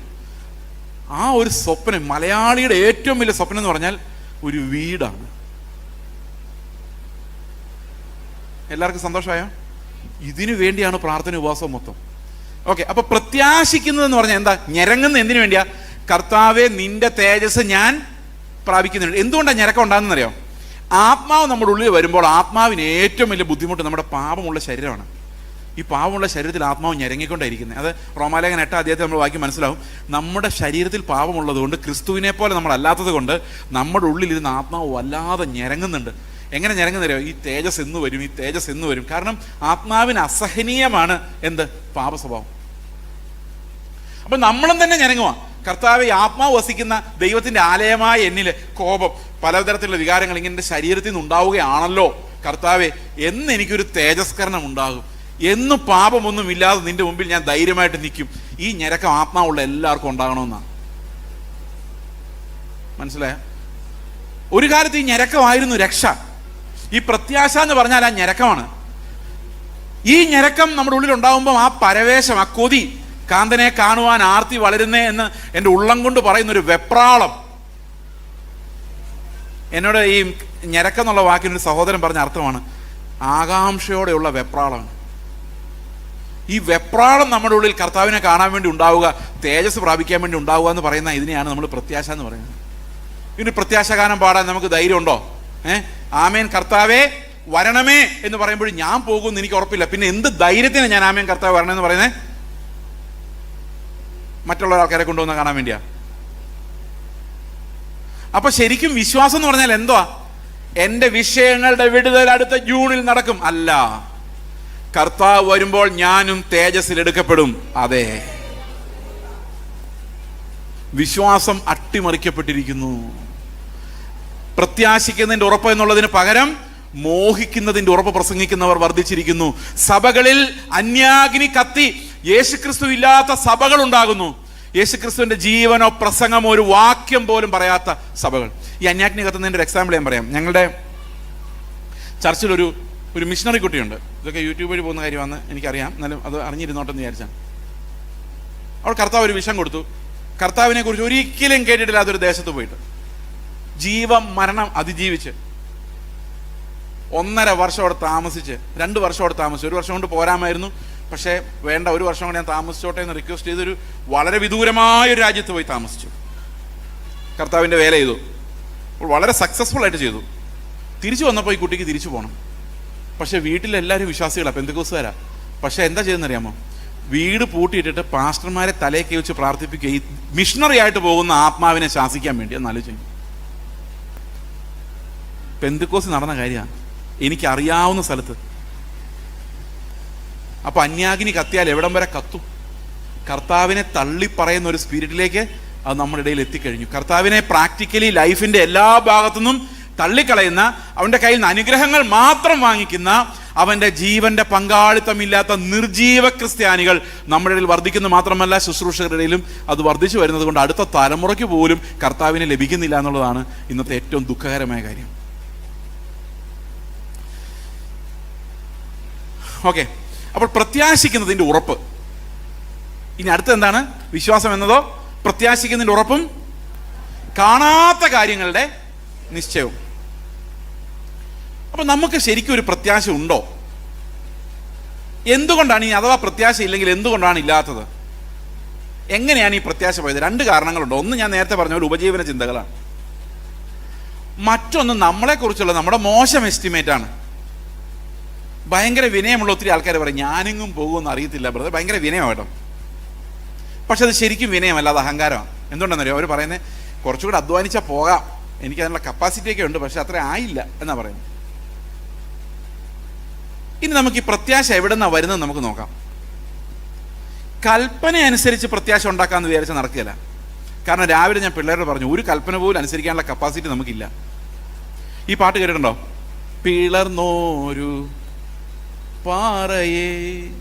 അടുത്ത സ്റ്റാൻസ് എങ്ങനെയാ? ഫസ്റ്റ് സ്റ്റാൻസ്, കൽപ്പന കാത്തിടുവാൻ ഒട്ടും പ്രാപ്തനല്ല ഞാൻ, വൈരാഗ്യം ഏറിയാലും, അതായത് ലോകത്തെ മുഴുവൻ വെറുത്ത് ഞാൻ ഉപേക്ഷിച്ചാലും, കണ്ണുനീർ ചൊരിഞ്ഞാലും വന്നിടാ പാപനാശം. ഇംഗ്ലീഷ് പറയുന്ന could my tears for ever flow. ഞാൻ മരിക്കുന്ന അവസാന മൊമെന്റ് വരെ എൻ്റെ കണ്ണുനീരിങ്ങനെ ഒഴുകിക്കൊണ്ടിരുന്നാലും പാപം തീരുകയില്ല. നമ്മൾ പലപ്പോഴും ചെയ്യുന്ന പാപം ചെയ്തു കരഞ്ഞു, പാപം ചെയ്തു കരഞ്ഞു, കരഞ്ഞപ്പോൾ കർത്താവ് ക്ഷമിച്ചു, പിന്നെയും പാപം ചെയ്തു, പിന്നെയും കരഞ്ഞപ്പോൾ പിന്നെയും ക്ഷമിച്ചു. ബൈബിളിൽ എവിടെയുള്ളത് മനുഷ്യന്റെ കണ്ണുനീരിന് പാപത്തെ കഴുകാൻ പറ്റുമെന്ന്? പറ്റില്ല. യേശുവിന്റെ രക്തത്തിനല്ലാതെ ലോകത്തിൽ ഒന്നിനും നമ്മുടെ പാപങ്ങളെ കഴുകാൻ പറ്റത്തില്ല. Our tears are not enough to cleanse our sins. അവിടെ പറയുന്ന കൽപ്പന കാത്തിടുവാൻ ഒട്ടും പ്രാപ്തനല്ല ഞാൻ, വൈരാഗ്യമേറിയാലും കണ്ണുനീർ ചൊരിഞ്ഞാലും വന്നിടാ പാപനാശം. എന്തുകൊണ്ട് അങ്ങനെ പറയുന്നറിയോ? യേശു കർത്താവ് അവസാനത്തെ കൽപ്പനയായിട്ട് പറഞ്ഞ, ഇന്ന് രാവിലെ പിള്ളേരോട് പറഞ്ഞ കാര്യമാണ്. അവിടെ പറയുന്നത്, ഞാൻ നിങ്ങളോട് കൽപ്പിച്ചതൊക്കെയും പ്രമാണിപ്പാൻ തക്കവണ്ണം ഉപദേശിച്ച് ശിഷ്യന്മാരാക്കിക്കൊള്ളുവിൻ. ഞാൻ നിങ്ങളോട് കൽപ്പിച്ചു. അതെന്തൊക്കെയായിരുന്നത്? കർത്താവ് എന്തൊക്കെയാ പറഞ്ഞേ ശിഷ്യന്മാരോട്? അതൊക്കെ ഒന്ന് കൽപ്പിച്ച് നോക്കാം. നമുക്ക് അങ്ങോട്ടും ഇങ്ങോട്ടൊന്ന് പറഞ്ഞു നോക്കാം. ഞാൻ നിങ്ങളോട് പറയാം, അനുസരിക്കുക. നിങ്ങൾ എന്നോടും പറയണേ. നിങ്ങൾ സ്വത്തെല്ലാം വിറ്റ് ദരിദ്രർക്ക് കൊടുത്തിട്ട് കർത്താവിനെ അനുഗമിക്കണം. കർത്താവ് പറഞ്ഞ കാര്യമാണ്. റെഡി ഉള്ളവരൊന്ന് കൈവക്കി. അയ്യോ,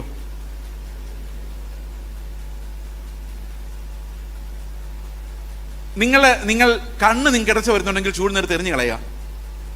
എന്താ പറഞ്ഞാൽ അടുത്ത വീട്ടിലെ മൂക്കടച്ച് വരച്ചാലും മതി, അത് ചെത്തിക്കളയുക. അടുത്ത വീട്ടിലൊരു സാരിയോ ഡ്രസ്സോ കാണുമ്പോൾ, ഓ കൊള്ളാമായിരുന്നു, അവിടെ കിട്ടുകൊണ്ട് നടക്കുന്ന കണ്ടില്ലേ തോന്നിയാൽ മതി, ഇടർച്ചയായി. ഉടനെ എന്ത് ചെയ്യണം? ഒരു കത്തിയെടുത്ത്, കാരണം കണ്ണുപൊട്ടനായി നിത്യതയിൽ പ്രവേശിക്കുന്നതാണ് ഈ കൊതിയും മോഹവും വെച്ചുകൊണ്ട് നരകത്തിൽ പോകുന്നതിനേക്കാളും. അനുസരിച്ചിട്ടുള്ളവർ, നിങ്ങൾ എവിടെയെങ്കിലും സുവിശേഷം പറയാൻ പോകുമ്പം പേഴ്സ് എടുക്കരുത്, ബെൽറ്റ് എടുക്കരുത്, ചെരുപ്പ് എടുക്കരുത്. ഞാനിതെല്ലാം ഇട്ടുണ്ടാവുന്നത്, ബെൽറ്റ് ഇട്ടിട്ടില്ല, ചെരുപ്പ് എടുക്കരുതെന്ന് പറഞ്ഞാൽ നടക്കുമോ? അഡീഷണൽ ഡ്രസ്സ് എല്ലാം എടുത്തോണ്ടാ വരുന്നേ. കാരണം നമുക്ക് അത്രേ പറ്റുന്നുള്ളൂ. ഞാൻ എന്നിട്ട് ഇവിടെ നിന്നുകൊണ്ട് പറയുക, കർത്താവിൻ്റെ കൽപ്പനകളെല്ലാം അനുസരിക്കാൻ. എവിടെ നടന്നു? ഈ നടന്ന് ഞാൻ ഇന്നേ വരെ ആൾക്കാർ അന്വേഷിച്ചു നടക്കും യേശു ക്രിസ്തുവിൻ്റെ പറഞ്ഞ കൽപ്പനകളിൽ ഒരെണ്ണമെങ്കിലും അനുസരിച്ച് ഒരാളെ കാണാൻ വേണ്ടി.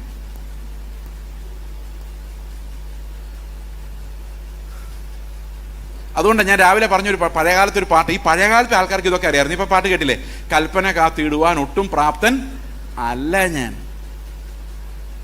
അതെന്തുകൊണ്ടാണെന്നറിയോ? നേരത്തെ ആദവും ഹവ്വയും ഒരു മനുഷ്യനീതി ഉണ്ടാക്കിയായിരുന്നു. ഈ മനുഷ്യനീതിയുടെ പ്രത്യേകത എന്ന് വെച്ച് കഴിഞ്ഞാൽ ഞാൻ നീതിമാനും ബാക്കിയുള്ളവരെല്ലാം പോക്കുമായിരുന്നു, അല്ലേ? അപ്പം ഞാൻ നീതിമാനല്ലാന്ന് എനിക്ക് തോന്നണമെങ്കിൽ എന്ത് ചെയ്യണം? എൻ്റെ നീതിയെ പൊളിക്കണമെങ്കിൽ എന്ത് ചെയ്യണം? എന്നെ കൊണ്ട് പറ്റാത്തൊരു നീതി എൻ്റെ മുമ്പിൽ കൊണ്ട് വെക്കണ്ടേ? ആണോ അല്ലയോ? ഞാൻ പറഞ്ഞു, ഞാൻ കർത്താവിൻ്റെ എല്ലാ കൽപ്പനകളും അനുസരിച്ചിട്ടുണ്ട്. അപ്പം എനിക്ക് ചോദിക്കാമല്ലോ, തൻ്റെ സഹോദരനെ കർത്താവ് സ്നേഹിച്ച പോലെ നീ സ്നേഹിക്കണം. അവിടെ പൊളിഞ്ഞ എല്ലാവരും. അപ്പം എല്ലാവരും പൊട്ടി, നമ്മളെല്ലാം പോകാം. അതാണ് ബൈബിൾ പറയുന്നത്. റോമാലേഖനം പറയുന്ന പ്രധാന തീം അതാണ്. ന്യായപ്രമാണത്തിൻ്റെ അനുസരണത്താൽ ഒരു ജഡവും അവൻ്റെ സന്നിധിയിൽ നീതീകരിക്കപ്പെടുകയില്ല. എന്ത് കൽപ്പന അനുസരിച്ചാലും നമ്മുടെ ഹൃദയം ആ കല്ല് പോലെ ഇരിക്കും. ഓക്കെ, അപ്പോൾ എങ്ങനെയാണ് നമുക്കൊരു പ്രത്യാശ ഉണ്ടാകുന്നത്? ഇങ്ങനെ കല്ലുപോലൊരു ഹൃദയം, അനുസരണം കെട്ട നമുക്ക് സ്വർഗത്തിൽ പോകാമെന്നുള്ള വിശ്വാസം എങ്ങനെയാ വരുന്നേ? ഒരു കൽപ്പന പോലും അനുസരിക്കാൻ കപ്പാസിറ്റി ഇല്ലാത്ത നമ്മൾ എന്ത് ധൈര്യത്തിലാണ് സ്വർഗത്തിലെ പ്രത്യാശ മുകളിലേക്ക് നോക്കിക്കൊണ്ടിരിക്കുന്നത്? നമുക്കത് ഒന്ന് പരിശോധിച്ച് നോക്കാം. എന്താണ് പ്രത്യാശയുടെ ധൈര്യം അല്ലെങ്കിൽ ഉറപ്പ്? എബ്രായ ലേഖനം 6-ാം അധ്യായത്തിന്റെ 18-ാം വാക്യം മുതൽ നമുക്കൊന്ന് വായിക്കാം. എബ്രായ ലേഖനം 6:18.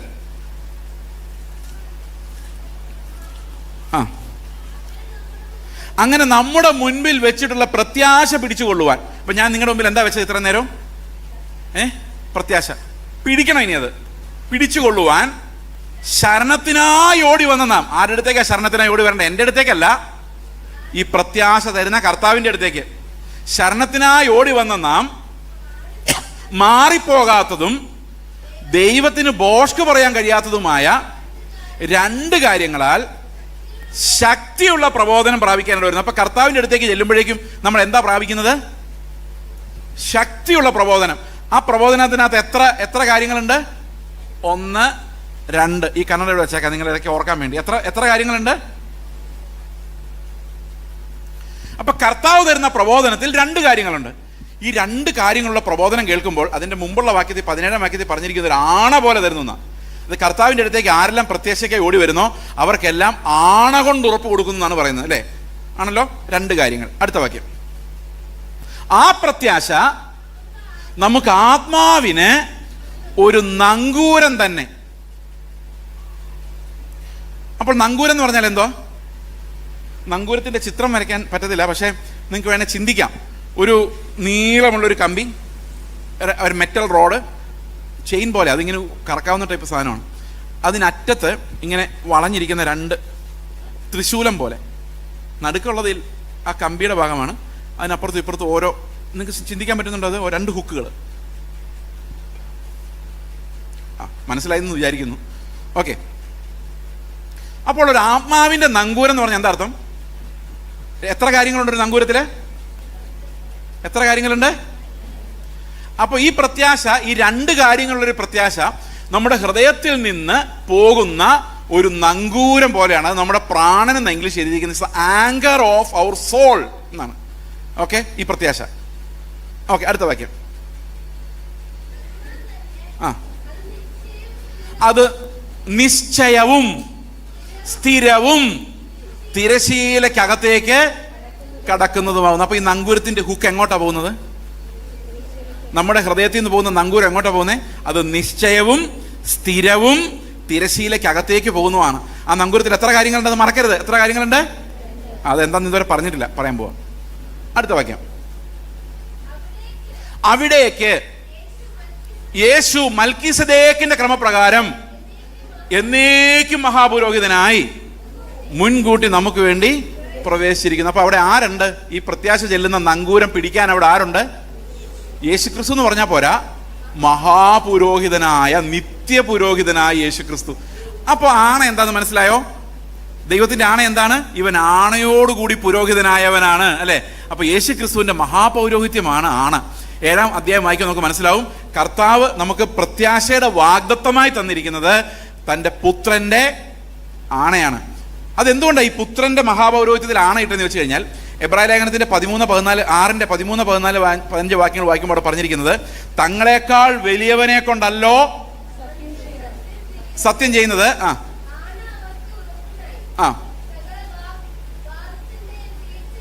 അടുത്ത വാക്യം. അതിന് മുമ്പുള്ള വാക്യം വായിക്കാമോ? ഇപ്പൊ വായിച്ചതിനൊക്കെ മുമ്പുള്ള വാക്യം. ദൈവം അബ്രഹാമിന് വാഗ്ദത്തം ചെയ്യുമ്പോൾ തന്നേക്കാൾ വലിയവനെ കൊണ്ട് സത്യം ചെയ്യുവാനില്ലാത്തത് കൊണ്ട് തന്നെ കൊണ്ട് തന്നെ സത്യം ചെയ്തു. അപ്പൊ ആണ ആരുടെ മേലെ ഇരിക്കുന്നേ? ദൈവത്തിന്റെ മേൽ തന്നെ. അതുകൊണ്ടാണ് നമ്മുടെ രക്ഷയുടെ ആണ നമ്മുടെ മേലല്ല, നമ്മളെ രക്ഷിക്കുന്ന പുത്രന്റെ മേലാണ്. കാരണം പുത്രൻ ആരാണ്? ദൈവം തന്നെയാണ്, അല്ലേ? അപ്പം അവന്റെ മഹാപൗരോഹിത്യത്തിന്മേലാണ് ദൈവം ആണയിട്ടിരിക്കുന്നത്. ഇനി നമുക്ക് ഈ രണ്ട് സാധനങ്ങൾ എന്താണെന്ന് നോക്കാം. ഓക്കെ, ഈ രണ്ട് കാര്യങ്ങൾ പറയുമ്പോൾ നിങ്ങൾക്ക് ഒരു പ്രത്യാശ ഉണ്ടാവും. ഓക്കെ, ഉണ്ടാവും, ഉറപ്പാ. അത് കഴിയുമ്പോൾ ഒരു പ്രത്യാശകാരം പാടി നമുക്ക് പോവാം. ഓക്കെ, പക്ഷെ അപ്പോഴും ഉയരത്തിലേക്ക് നോക്കി ജീവിക്കുന്നത് എങ്ങനെയാണെന്ന് പറയാൻ പിന്നെ ഒരു 5-10 മിനിറ്റ് എടുക്കേണ്ടി വരും. എന്തായാലും എല്ലാം കൂടെ 8:45 നിർത്താമെന്നാണ് എൻ്റെ പ്രതീക്ഷ. ഓക്കെ, ഒരു പുരോഹിതൻ ചെയ്യുന്ന രണ്ട് കാര്യങ്ങൾ എന്തൊക്കെയാണ്? ഒരു മഹാപുരോഹിതൻ ചെയ്യുന്ന രണ്ട് കാര്യങ്ങൾ എന്തൊക്കെയാണ്? ഒന്ന്, അവൻ നമുക്ക് വേണ്ടി യാഗം കഴിക്കുന്നു. മറ്റൊന്ന്, മനുഷ്യർക്കും ദൈവത്തിനും ഇടയിൽ ഇടുവിൽ നിൽക്കുന്നു, മധ്യസ്ഥത അണയ്ക്കുന്നു, അല്ലേ? അപ്പൊ ഈ കർത്താവ് ചെയ്ത രണ്ട് കാര്യങ്ങൾ എന്തൊക്കെയാ?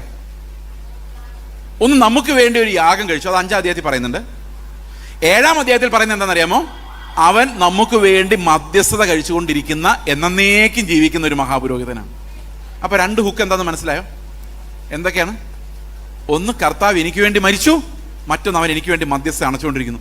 അത്രയും പറഞ്ഞാൽ പോരാ, അത് കുറച്ചും കൂടെ പറയാനുണ്ട്. അതെങ്ങനെയാണ് നമുക്ക് നോക്കാം. യേശുക്രിസ്തുവിന്റെ മരണം എങ്ങനെയാണ് നമ്മുടെ പാപങ്ങൾക്ക് പകരമാകുന്നത് എന്ന് ചോദിച്ചു കഴിഞ്ഞാൽ അതിൻ്റെ ഉത്തരം എബ്രായ ലേഖനത്തിന്റെ തന്നെ 13-ാം അധ്യായത്തിന്റെ 11-ാം വാക്യത്തിൽ പറയുന്നു. മഹാപുരോഹിതൻ, നിങ്ങൾ ശ്രദ്ധിക്കണം, ഇത് ഈ എബ്രായ ലേഖനം നമുക്ക് മനസ്സിലാക്കി കഴിഞ്ഞാൽ ഭയങ്കര ആനന്ദമാണ്. പക്ഷെ ഇത് മനസ്സിലാക്കണമെങ്കിൽ ഒരു ഇത്തിരി ഒന്ന് ശ്രദ്ധിച്ചിരിക്കണം, അത്രയേ ഉള്ളൂ. ഇപ്പൊ ഈ പ്രസംഗം കേൾക്കാമെന്നുള്ള രീതിയിൽ ഇരിക്കുന്നതിന് പകരം ഇതൊന്ന് പഠിക്കാമെന്നുള്ള രീതിയിൽ ഇരുന്നാൽ ഇപ്പോൾ ഇത് പിടികിട്ടും. ഈ പ്രസംഗം കേട്ട് കഴിഞ്ഞാൽ നോട്ട് കുറിച്ച് ഈ നോട്ട് നിങ്ങളുടെ ജീവിതത്തിൽ ഒരിക്കലും നോക്കാൻ പോകുന്നില്ല.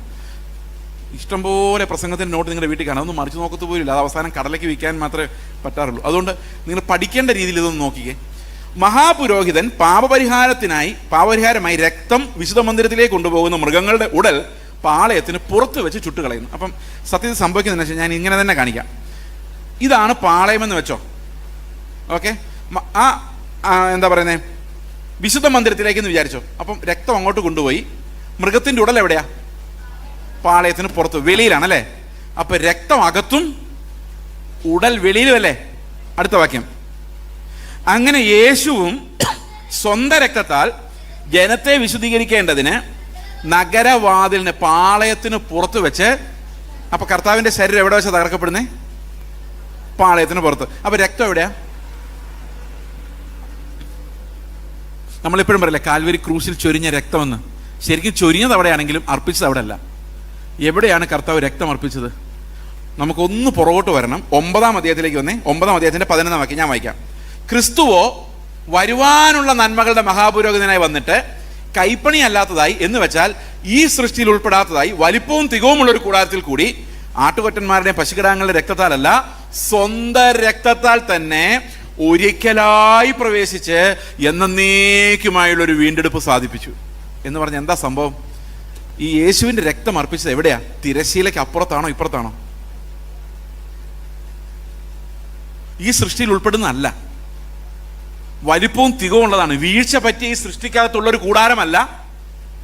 നിത്യമായൊരു കൂടാരത്തിൽ, ആ നിത്യമായ കൂടാരത്തിനകത്ത് കർത്താവ് എന്ത് ചെയ്തു? അവന്റെ രക്തം അർപ്പിച്ചു അല്ലേ. അപ്പൊ ശരീരം എവിടെ ചുട്ടുകളയപ്പെട്ടു? ശരീരം എവിടെ പീഡനം അനുഭവിച്ചു? പാളയത്തിന് പുറത്ത്. അപ്പൊ പ്രിയ സഹോദരങ്ങളെ, നിത്യതയിലാണ് യേശു രക്തം ചൊരിഞ്ഞതെങ്കിൽ നമ്മുടെ ജീവിതത്തിന്റെ എല്ലാ സമയത്തും ആ രക്തം ഫ്രഷ് ആയിട്ട് നമുക്ക് കാണാൻ പറ്റത്തില്ലേ? എത്രവർക്ക് മനസ്സിലായി ഞാൻ പറഞ്ഞത്? അത് അർപ്പിച്ച് കഴിഞ്ഞു എന്ന് പറയാൻ പറ്റത്തില്ല. കാരണം അതെപ്പോഴും അർപ്പിക്കപ്പെട്ടതായി നമ്മൾ കാണുന്നു ആ രക്തം. കാരണം എന്താ? ആ യാഗം നിത്യമാണ്. അതുകൊണ്ടാണ് നമ്മൾ നിത്യയാഗത്താൽ എന്ന് പറയുന്നത്. അതുകൊണ്ട് എന്താ പ്രത്യേകത എന്നറിയാമോ? ഒരിക്കൽ കഴിച്ച ശരീരയാഗത്താൽ ഏതു സമയത്തും നമുക്ക് കൃപാസനത്തിലേക്ക് പ്രവേശിക്കാനുള്ള ധൈര്യം കർത്താവ് തന്നിരിക്കുന്നു എന്നുള്ളതാണ്. ഇത് എക്സ്പ്ലെയിൻ ചെയ്തിട്ട് 10-ാം അധ്യായത്തിൽ എബ്രായ ലേഖനകർത്താവ് പറയുകയാണ്, 10-19 മുതലുള്ള വാക്യങ്ങൾ ഇങ്ങനെയാണ്: അതുകൊണ്ട് സഹോദരന്മാരെ, യേശു തന്റെ ദേഹം എന്ന തിരശ്ശീലയിൽ കൂടി നമുക്ക് പ്രതീക്ഷിച്ച ജീവനുള്ള പൊതുവഴിയായി തന്റെ രക്തത്താൽ വിശുദ്ധ മന്ദിരത്തിലേക്കുള്ള പ്രവേശനത്തിന് ധൈര്യവും ദേവാലയത്തിലൊരു മഹാപുരോഹിതന് നമുക്കുള്ളത് കൊണ്ട്, ഇപ്പോഴും അതവിടെ ഉള്ളത് കൊണ്ട്, ഹാബേൽ രക്തത്തെക്കാൾ ഗുണകരമായി സംസാരിക്കുന്ന യേശുവിന്റെ രക്തം ഇപ്പോഴും അർപ്പിക്കപ്പെട്ട രീതിയിൽ അവിടെ ഉള്ളത് കൊണ്ട് ഏത് സമയത്തും നമുക്ക് അങ്ങോട്ട് നോക്കിയാൽ മതി.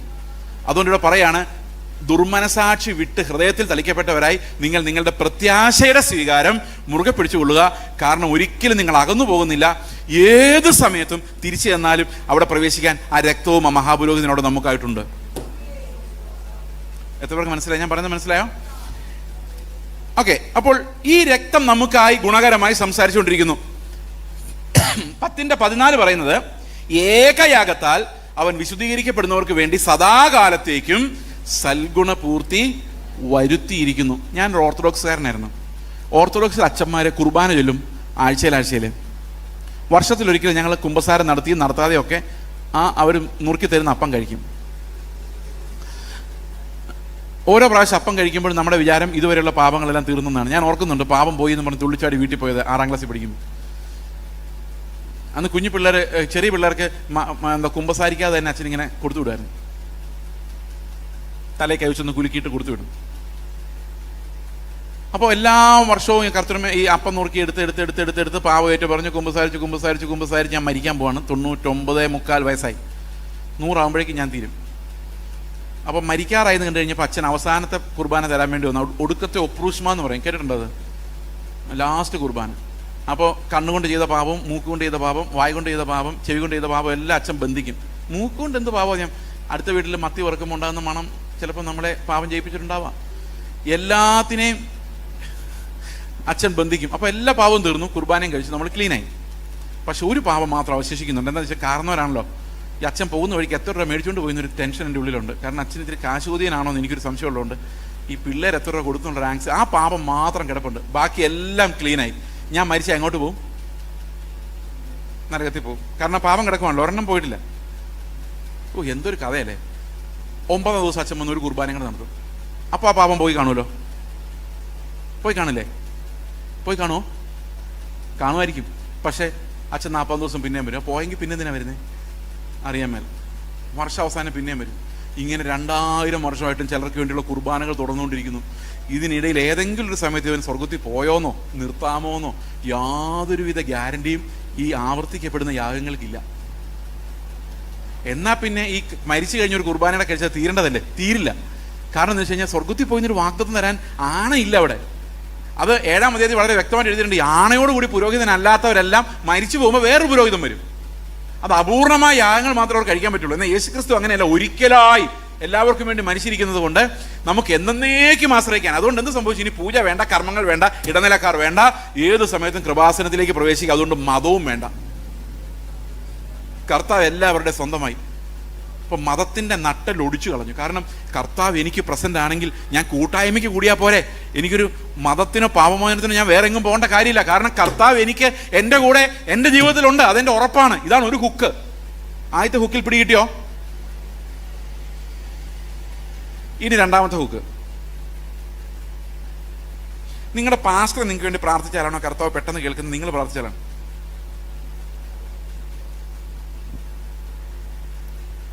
ചിലർ പ്രാർത്ഥിക്കുമ്പം ചിലർക്ക് പ്രാർത്ഥനാവരമുണ്ട്. അവർ പ്രാർത്ഥിച്ചാൽ കേൾക്കും എന്നൊക്കെ പറയുന്ന കേട്ടില്ലേ? വെറും കള്ളത്തരം. അങ്ങനെയൊന്നും ബൈബിളിലില്ല. പ്രാർത്ഥനാവരം എന്ന് പറഞ്ഞൊരു സാധനവും ഇല്ല. സ്പെഷ്യലി റെക്കമെൻഡ് ചെയ്യാൻ കൊള്ളാവുന്ന മനുഷ്യരും ഇല്ല. യേശുക്രിസ്തു ഏക മധ്യസ്ഥനല്ലാതെ വേറൊരു മധ്യസ്ഥനെയും ദൈവം അംഗീകരിക്കത്തില്ല. അത് നിങ്ങൾ പ്രാർത്ഥിച്ചാലും ഞങ്ങൾ പ്രാർത്ഥിച്ചാലും ഒരുപോലെയാണ്. പൗലോസ് എന്താ പറഞ്ഞത്? ഞങ്ങൾ നിങ്ങൾക്ക് വേണ്ടി ഇടവിടാതെ അപേക്ഷിക്കുന്നു, നിങ്ങൾ ഞങ്ങൾക്ക് വേണ്ടിയും പ്രാർത്ഥിക്കുവിൻ. അവിടെ ആരായി അഭിഷിക്തൻ? ആരാ റെവറൻറ്റ്? ആരുമില്ല. ഞങ്ങൾക്കെല്ലാം ഓരോ ശുശ്രൂഷകൾ ഉള്ളതുകൊണ്ടാണ് നിങ്ങൾ മുമ്പ് ഇരിക്കുന്നത്. ദൈവത്തിന് മുമ്പ് ഞങ്ങളെല്ലാം ഒന്ന് തന്നെയാണ്.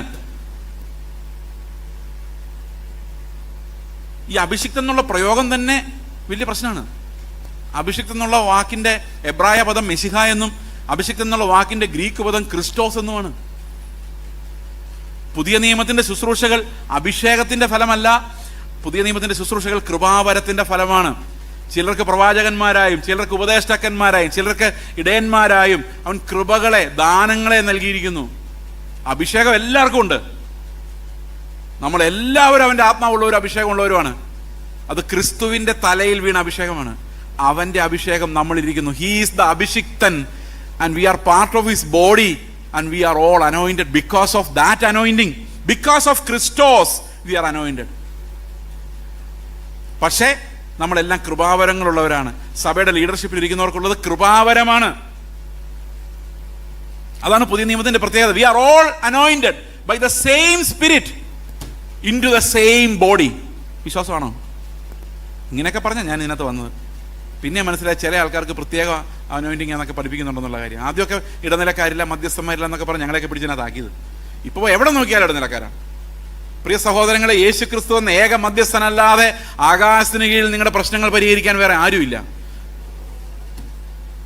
സന്തോഷമായോ? അപ്പൊ ഇതാണോ? അപ്പൊ ഇനി ഈ ചോദ്യം അവിടെ കിടക്കട്ടെ. നമ്മൾ പ്രാർത്ഥിക്കുന്ന പല ചോദ്യങ്ങൾക്ക് ഉത്തരവില്ല. എന്തോരോ പ്രാർത്ഥിക്കുന്നത് കർത്താവ് മൈൻഡ് ചെയ്യുന്നേ ഇല്ല എന്ന് തോന്നുമോ ചില സമയത്ത്? കഴിഞ്ഞ ദിവസം ഒരു ചർച്ചിൽ പ്രസംഗിക്കാൻ വേണ്ടി ഞാൻ വെയിറ്റ് ചെയ്യുമ്പം എൻ്റെ മുമ്പിൽ ഒരു പാസ്റ്റർ പ്രസംഗിച്ചു 15 മിനിറ്റ്. പുള്ളിയുടെ ചർച്ച അത് കേട്ടോ. പുള്ളി പറഞ്ഞ എന്നറിയോ? നിങ്ങൾ കേട്ടാൽ ഞെട്ടിപ്പോവും. പേര് പറഞ്ഞാൽ നിങ്ങൾക്ക് എല്ലാവർക്കും അറിയാവുന്ന ആളാണ്. ആ പ്രസംഗം കേട്ട് നിങ്ങളൊക്കെ ആത്മാവിലാവുന്നുണ്ടായിരിക്കാം. പക്ഷെ അദ്ദേഹം പറഞ്ഞ ഇതാണ്: കർത്താവ് നമുക്ക് പല വാഗ്ദത്തങ്ങളും തന്നിട്ടുണ്ട്, ഒന്നും നടക്കുന്ന കാണുന്നില്ല. അതുകൊണ്ട് കർത്താവിന് നമുക്ക് 2 മാസം കൂടെ അവധി കൊടുക്കാം. ഒരു തല മന്ദിച്ചു പോയി. എൻ്റെ കർത്താവ്, ഇവർ കൊത്തി കൊത്തി മുളത്തിൽ കയറി എന്ന് പറയുന്ന പോലെ ഇത് കർത്താവിൻ്റെ പരമാധികാരത്തെയും ഗ്ലോറിയെയും വെച്ചാണ് ഇപ്പോൾ ആൾക്കാർ കളിക്കുന്നത്. അപ്പോൾ ആര് പ്രാർത്ഥിച്ചാൽ ദൈവം കേൾക്കും? ഇതാണ് രണ്ടാമത്തെ ഹുക്കിലോട്ട് വരുവാണ്. ഒറ്റ ചോദ്യം ഞാൻ നിങ്ങളോട് ചോദിക്കാം. യേശു ക്രിസ്തു നിങ്ങളുടെ ഒരു വിഷയമായിട്ട് പിതാവിൻ്റെ അടുത്ത് ചെന്നിട്ട്, പിതാവേ, ചേസിന് ഇങ്ങനൊരു പ്രോബ്ലം ഉണ്ട്, ശരിയാക്കി കൊടുക്കണേന്ന് പറഞ്ഞാൽ പിതാവ് കൊടുക്കുമോ ഇല്ലയോ? ഇത് നിങ്ങൾക്ക് ഒന്നിനും ഉറപ്പില്ലാത്തതാണോ? എന്താ നിങ്ങൾ മിണ്ടാത്തത്? കൊടുക്കുമല്ലോ. കാരണം എന്താ? കർത്താവ് എന്താ പറഞ്ഞ? ഞാൻ എന്തപേക്ഷിച്ചാലും എൻ്റെ പിതാവ് എനിക്ക് തരും. അതൊരു ഭയങ്കര വാഗ്ദത്തം അത്. പക്ഷെ ഒരു കുഴപ്പമുണ്ട്, നമുക്ക് എല്ലാം യേശുവിനോട് ചോദിക്കാൻ പറ്റില്ല. ഇപ്പം ഉദാഹരണത്തിന് നിങ്ങളുടെ പാസ്റ്റർ എറണാകുളത്ത് പോകുമ്പം പഴയ സിനിമയുടെ CD വല്ലതും ഉണ്ടെങ്കിൽ മേടിച്ചുകൊണ്ട് വരാൻ പറയാൻ പറ്റുമോ? പറ്റിയല്ല. കാരണം അത് പാസ്റ്ററോട് എന്താ ചോദിക്കേണ്ടതെന്ന് നമുക്കറിയാം. അത് മാത്രമേ ചോദിക്കാൻ പറ്റുള്ളൂ. വല്ല സിയോൻ ഗീതാവലിയോ വല്ല ബൈബിളൊക്കെ മേടിച്ചുകൊണ്ട് വരാൻ പറഞ്ഞാൽ കുഴപ്പമില്ല. ശരിയാണോ? അപ്പം മനുഷ്യരായ നമുക്ക് നമ്മുടെ പാസ്റ്റർമാരോട് എന്ത് ചോദിക്കണമെന്ന് അറിയാമെങ്കിൽ, ഈ ലോകത്ത് വന്ന് ഈ ലോകം എൻ്റെ അല്ല, എൻ്റെ രാജ്യം ഐഹികമല്ല, നിങ്ങളുടെ ഉയരത്തിലുള്ള ദൈവത്തിൻ്റെ രാജ്യം നിങ്ങൾക്ക് തരാൻ പ്രസാദിച്ചൊരു പിതാവുണ്ട്, നിങ്ങൾ അവനെ പിതാവെന്ന് വിളിച്ചോ എന്ന് പറഞ്ഞിട്ട് പോയ കർത്താവിനോട് നമ്മൾ എന്തൊക്കെയാണോ ചോദിക്കുന്നത്. നമ്മൾ എന്തൊക്കെയോ ചോദിച്ചിട്ട് അവസാനം in the name of Jesus Christ ഒരു കള്ളയൊപ്പിട്ട് പിതാവിൻ്റെ കയ്യിലോട്ട് കൊടുക്കുകയാണ്. കർത്താവ് അറിഞ്ഞിട്ട് പോലുമില്ല. കർത്താവ് പറയും, ഞാൻ ഇതൊന്നും അറിഞ്ഞിട്ടില്ല, ഞാൻ നിങ്ങൾ ആരാന്ന് പോലും അറിയുന്നില്ല, കാരണം എല്ലാം കള്ളയൊപ്പാ. നമ്മളെ പേര് അവസാനം ഫോർമുല ഉപയോഗിച്ചുകൊണ്ട് കർത്താവിൻ്റെ അംഗീകാരം ഉണ്ടോ? ഓക്കെ, അതവിടെ നിൽക്കട്ടെ. ഞാൻ പറഞ്ഞു വന്ന ഇതാണ്, കർത്താവ് നമുക്ക് വേണ്ടി അപേക്ഷിച്ചാൽ പിതാവ് കേൾക്കാതെ ഇരിക്കുകയില്ല. ഇനി 7:25 വായിച്ചു നോക്കി, എബ്രായ ലേഖനം 7:25. അതുകൊണ്ട് താൻ മൂലം ദൈവത്തോട് അടുക്കുന്നവർക്ക് വേണ്ടി പക്ഷപാതം ചെയ്യുവാൻ സദാ ജീവിക്കുന്നവനാകയാൽ അവരെ പൂർണ്ണമായും രക്ഷിപ്പാൻ അവൻ പ്രാപ്തനാകുന്നു. അപ്പൊ ഇപ്പൊ കർത്താവ് പിതാവിൻ്റെ അടുത്ത് എനിക്ക് വേണ്ടി എഴുന്നേറ്റ് നിൽപ്പുണ്ട്. വിശ്വാസമുണ്ടോ? കാണുന്നുണ്ടോ? ഇത് വല്ലതും കാണുന്നുണ്ടോ? കർത്താവ് പറയാ, ചേസിനെ ദുഷ്ടന്റെ കയ്യിൽ അകപ്പെടുത്തരുത്. അല്ല, എന്താ പ്രാർത്ഥിക്കുന്നത്? എൻ്റെ വിശുദ്ധി ഞാൻ അവന് കൊടുത്തിരിക്കുന്നു. 17-ാം അധ്യായം നിങ്ങൾ വായിച്ചു നോക്കിയ യോഹന്നാന്റെ സുവിശേഷം, അവിടെ എന്തൊക്കെയാണ് ഈ മഹാപുരോഹിതൻ നമുക്ക് വേണ്ടി പ്രാർത്ഥിച്ചത് നമ്മൾ എഴുതി വെച്ചിട്ടുണ്ട്. ദുഷ്ടന്റെ കയ്യിൽ അകപ്പെടാതെ അവനെ നോക്കണം, എൻ്റെ വിശുദ്ധി ഞാൻ അവർക്ക് നൽകിയിരിക്കുന്നു, നീ എനിക്ക് തന്നിട്ടുള്ള മഹത്വവും ഞാൻ അവർക്ക് കൊടുത്തിരിക്കുന്നു, അവരും ഞങ്ങളും നമ്മളും എല്ലാം ഒന്നാകേണ്ടതിന് ഇത് ഞാൻ നിന്നോട് അപേക്ഷിക്കുന്നു. ഈ അപേക്ഷ കർത്താവ് കേൾക്കോ ഇല്ലയോ? ഇത്തിരി പ്രത്യാശ തോന്നുന്നുണ്ടോ? കുറച്ച് ഒരു പ്രത്യാശഗാനം പാടാറായോ? ഇല്ല, അത്ര ആയില്ലെന്ന് തോന്നുന്നു. ഒന്നും കൂടെ നമുക്ക് കടത്തി ചിന്തിക്കാം. ശരിക്കും കർത്താവ് നമുക്ക് വേണ്ടി പ്രാർത്ഥിച്ചിട്ടുണ്ടോ എന്ന് എങ്ങനെ അറിയാം പാസ്റ്റർ? കാരണം എത്രയോ പേരിവിടെ മരിച്ചു പോകുന്നു, എത്രയോ പേര് സുവിശേഷം കേൾക്കുന്നില്ല. അപ്പോൾ എനിക്ക് വേണ്ടി പ്രാർത്ഥിച്ചിട്ടുണ്ട് സ്പെസിഫിക്കലി എന്നെങ്ങനെ എനിക്കറിയാം? നിങ്ങളെ ഈ നമ്മൾ പ്രാർത്ഥിക്കുമ്പോൾ സാധാരണ കയ്യിൽ നമ്മുടെ ഒരു പ്രാർത്ഥന ലിസ്റ്റ് ഉണ്ടല്ലോ, ഇല്ലേ? അതുപോലെ കർത്താവിൻ്റെ കയ്യിൽ പിതാവിൻ്റെ അടുത്ത് കൊടുക്കാൻ ഒരു പ്രാർത്ഥന ലിസ്റ്റ് ഉണ്ടായിരുന്നു. ആ ലിസ്റ്റ് ഞാൻ നിങ്ങളെ കാണിക്കാം. അത് കാണിക്കുമ്പോൾ അതിനകത്ത് നിങ്ങളുടെ പേരുണ്ടെങ്കിൽ നിങ്ങൾ വിശ്വസിക്കോ? ആരും മിണ്ടുന്നില്ല. വിശ്വസിക്കോ? നമുക്ക് ലിസ്റ്റ് ഒന്ന് നോക്കാം. കർത്താവ് ആർക്കൊക്കെ വേണ്ടിയാണ് പ്രാർത്ഥിച്ചത്? യോഹന്നാന്റെ സുവിശേഷം 17-ാം അധ്യായം, മഹാപുരോഹിത പ്രാർത്ഥന, 9-ാം വാക്യം വായിക്കാം. ഞാൻ അവർക്ക് വേണ്ടി അപേക്ഷിക്കുന്നു, ലോകത്തിന് വേണ്ടി അല്ല. അത് കിടക്കുന്നു. അപ്പൊ ലോകത്തിന് മുഴുവൻ വേണ്ടി അല്ല, പിന്നെ ആർക്ക് വേണ്ടിയാ? അവർക്ക് വേണ്ടി. നീ എനിക്ക് തന്നിട്ടുള്ളവർ നിനക്കുള്ളവരായതുകൊണ്ട് അവർക്ക് വേണ്ടി അത്ര അപേക്ഷിക്കുന്നു. അപ്പൊ അതിനകത്ത് നിങ്ങളുടെ പേര് കണ്ടോ? ഇല്ല, കണ്ടില്ലല്ലേ? നോക്കിയേ, ഇല്ല. ഇനി 20-ാം വാക്യം വായിച്ച്. ഇവർക്ക് വേണ്ടി മാത്രമല്ല, ഇവരുടെ വചനത്താൽ എന്നിൽ വിശ്വസിക്കാനിരിക്കുന്ന എല്ലാവർക്കും വേണ്ടി ഞാൻ പ്രാർത്ഥിക്കുന്നു. അതിനകത്തുണ്ടോ? അതിനകത്തുണ്ടെങ്കിൽ ധൈര്യമായിട്ടൊന്ന് സ്തോത്രം പറഞ്ഞേ. ഉണ്ടോ? നിങ്ങളിതൊക്കെ വിശ്വസിക്കുന്നുണ്ടോ? അപ്പോൾ നിങ്ങൾക്ക് വേണ്ടി ഓൾറെഡി കർത്താവ് പ്രാർത്ഥിച്ചിട്ടുണ്ട്. എന്താ പ്രാർത്ഥിച്ചേക്കുന്നത്? ഇവർ നശിച്ചു പോകാതെ സ്വർഗത്തിൽ കാണണമെന്നാണ്. അപ്പോൾ പിതാവ് അത് കേട്ട് കാണുമോ? അപ്പോൾ സ്വർഗത്തിൽ പോവോ? ഒരു പാട്ട് പാടാനുള്ളതായോ? ഒരു പ്രത്യാശാഗാനം കർത്താവെ വേഗം വരണേ എന്ന് പാടാനുള്ളതായോ? ആയി കാണുകയില്ല. നമുക്ക് കുറച്ചുകൂടെ മുമ്പോട്ട് പോവാം. ഈ പ്രത്യാശയുടെ ഉറപ്പിനെയാണ് നമ്മൾ എന്ത് പറയുന്നത്? വിശ്വാസത്തിന്റെ പകുതി എന്ന് പറയുന്നത്. വിശ്വാസം എന്നതോ? അപ്പൊ കുറച്ച് ആൾക്കാർക്കെങ്കിലും ഉറപ്പ് കിട്ടിയാൽ നമുക്ക് ഭയങ്കര ധൈര്യമാണ്. കാരണം ഈ നീതി ഈ ഉറപ്പോടു കൂടിയേ വരുള്ളൂ. അതെന്തുകൊണ്ടാന്ന് വെച്ച് കഴിഞ്ഞാൽ, ഈ മോശ എന്നോട് പറയാമെന്ന് വിചാരിച്ചോ, എടാ ചേസേ, ശരിക്കും പറഞ്ഞാൽ പല്ലിന് പകരം പല്ല്, കണ്ണിന് പകരം കണ്ണെന്നൊക്കെ ഞാൻ പറയാൻ കാരണം ദുഷ്ടന്മാരായതുകൊണ്ടാണ്. വേണമെങ്കിൽ ഉപേക്ഷണ പത്രം കൊടുത്തിട്ട് ഉപേക്ഷിച്ചോളാൻ പറഞ്ഞു. അവന്മാരുടെ കയ്യിലിരിപ്പ് ശരിയല്ല, അവന്മാർ മഹാദുഷ്ടന്മാരായതുകൊണ്ടാണ്. നിന്റെ റൂൾ അതല്ല. പിന്നെ ഒരു കരണം തരിച്ചാൽ മറ്റേ കരണം കാണിച്ചു കൊടുക്കണം. അപ്പം ഞാൻ ചോദിക്കും, എൻ്റെ മോശേ, എന്നെ അടിക്കാൻ വരുന്നവൻ, എനിക്ക് തടിയുണ്ടെന്നേ ഉള്ളൂ, ഇതിൽ ആരോഗ്യമൊന്നുമില്ല, എന്നെ അടിക്കാൻ വരുന്നവൻ ജിമ്മ്. ഒറ്റ അടിക്കാൻ എൻ്റെ ബ്രെയിനിൽ നിന്നാണ് മൂക്കിലൂടെയും വായിലൂടെ എല്ലാം ബ്ലഡ് വരുന്നത്. അടുത്ത അടിക്ക് ഞാൻ തട്ടിപ്പോയാൽ എന്ത് കിട്ടും? അപ്പോൾ മോശ ചോദിക്കും, നീ ആവർത്തന പുസ്തകം 28 വായിച്ചിട്ടില്ലേ മോനെ? എന്തോ? നിന്റെ ദേശത്ത് നിന്നെ ഞാൻ അനുഗ്രഹിക്കും, നിന്റെ എൻ്റെ മോശ, ഞാൻ മരിച്ചു പോയിട്ട് എൻ്റെ ദേശത്ത് അനുഗ്രഹിച്ച് എൻ്റെ ആടുമാടുകൾ അനുഗ്രഹിച്ചിട്ട് എനിക്കെന്ത് കാര്യം? ദീർഘായുസ് കൊണ്ട് എന്നെ തൃപ്തിപ്പെടും. ഞാൻ അടി കൊണ്ട് ഞാൻ ചാവാൻ കിടക്കണം, ദീർഘായുസ്. മോശ, അതൊന്നും എനിക്ക് പറ്റത്തില്ല. ആ ദീർഘായുസ് എനിക്ക് വേണമെങ്കിൽ, എൻ്റെ കുഞ്ഞുങ്ങൾ അനുഗ്രഹിക്കപ്പെടണമെങ്കിൽ, എനിക്ക് എൻ്റെ ആടുമാടുകൾ അനുഗ്രഹിക്കപ്പെടണമെങ്കിൽ അത് കാണാൻ എനിക്ക് കണ്ണുങ്ങളെ വേണ്ടേ, ആയുസ് വേണ്ടേ? അപ്പോൾ ഒരു കാരണത്തടിക്കുമ്പോൾ നമ്മൾ എന്ത് ചെയ്യണം? ആരോഗ്യം ഉണ്ടെങ്കിൽ പൊട്ടിച്ചിട്ട് ഓടണം. അല്ലെങ്കിൽ പൊട്ടിക്കാതെ ഓടണം ആരോഗ്യം കുറവാണെങ്കിൽ.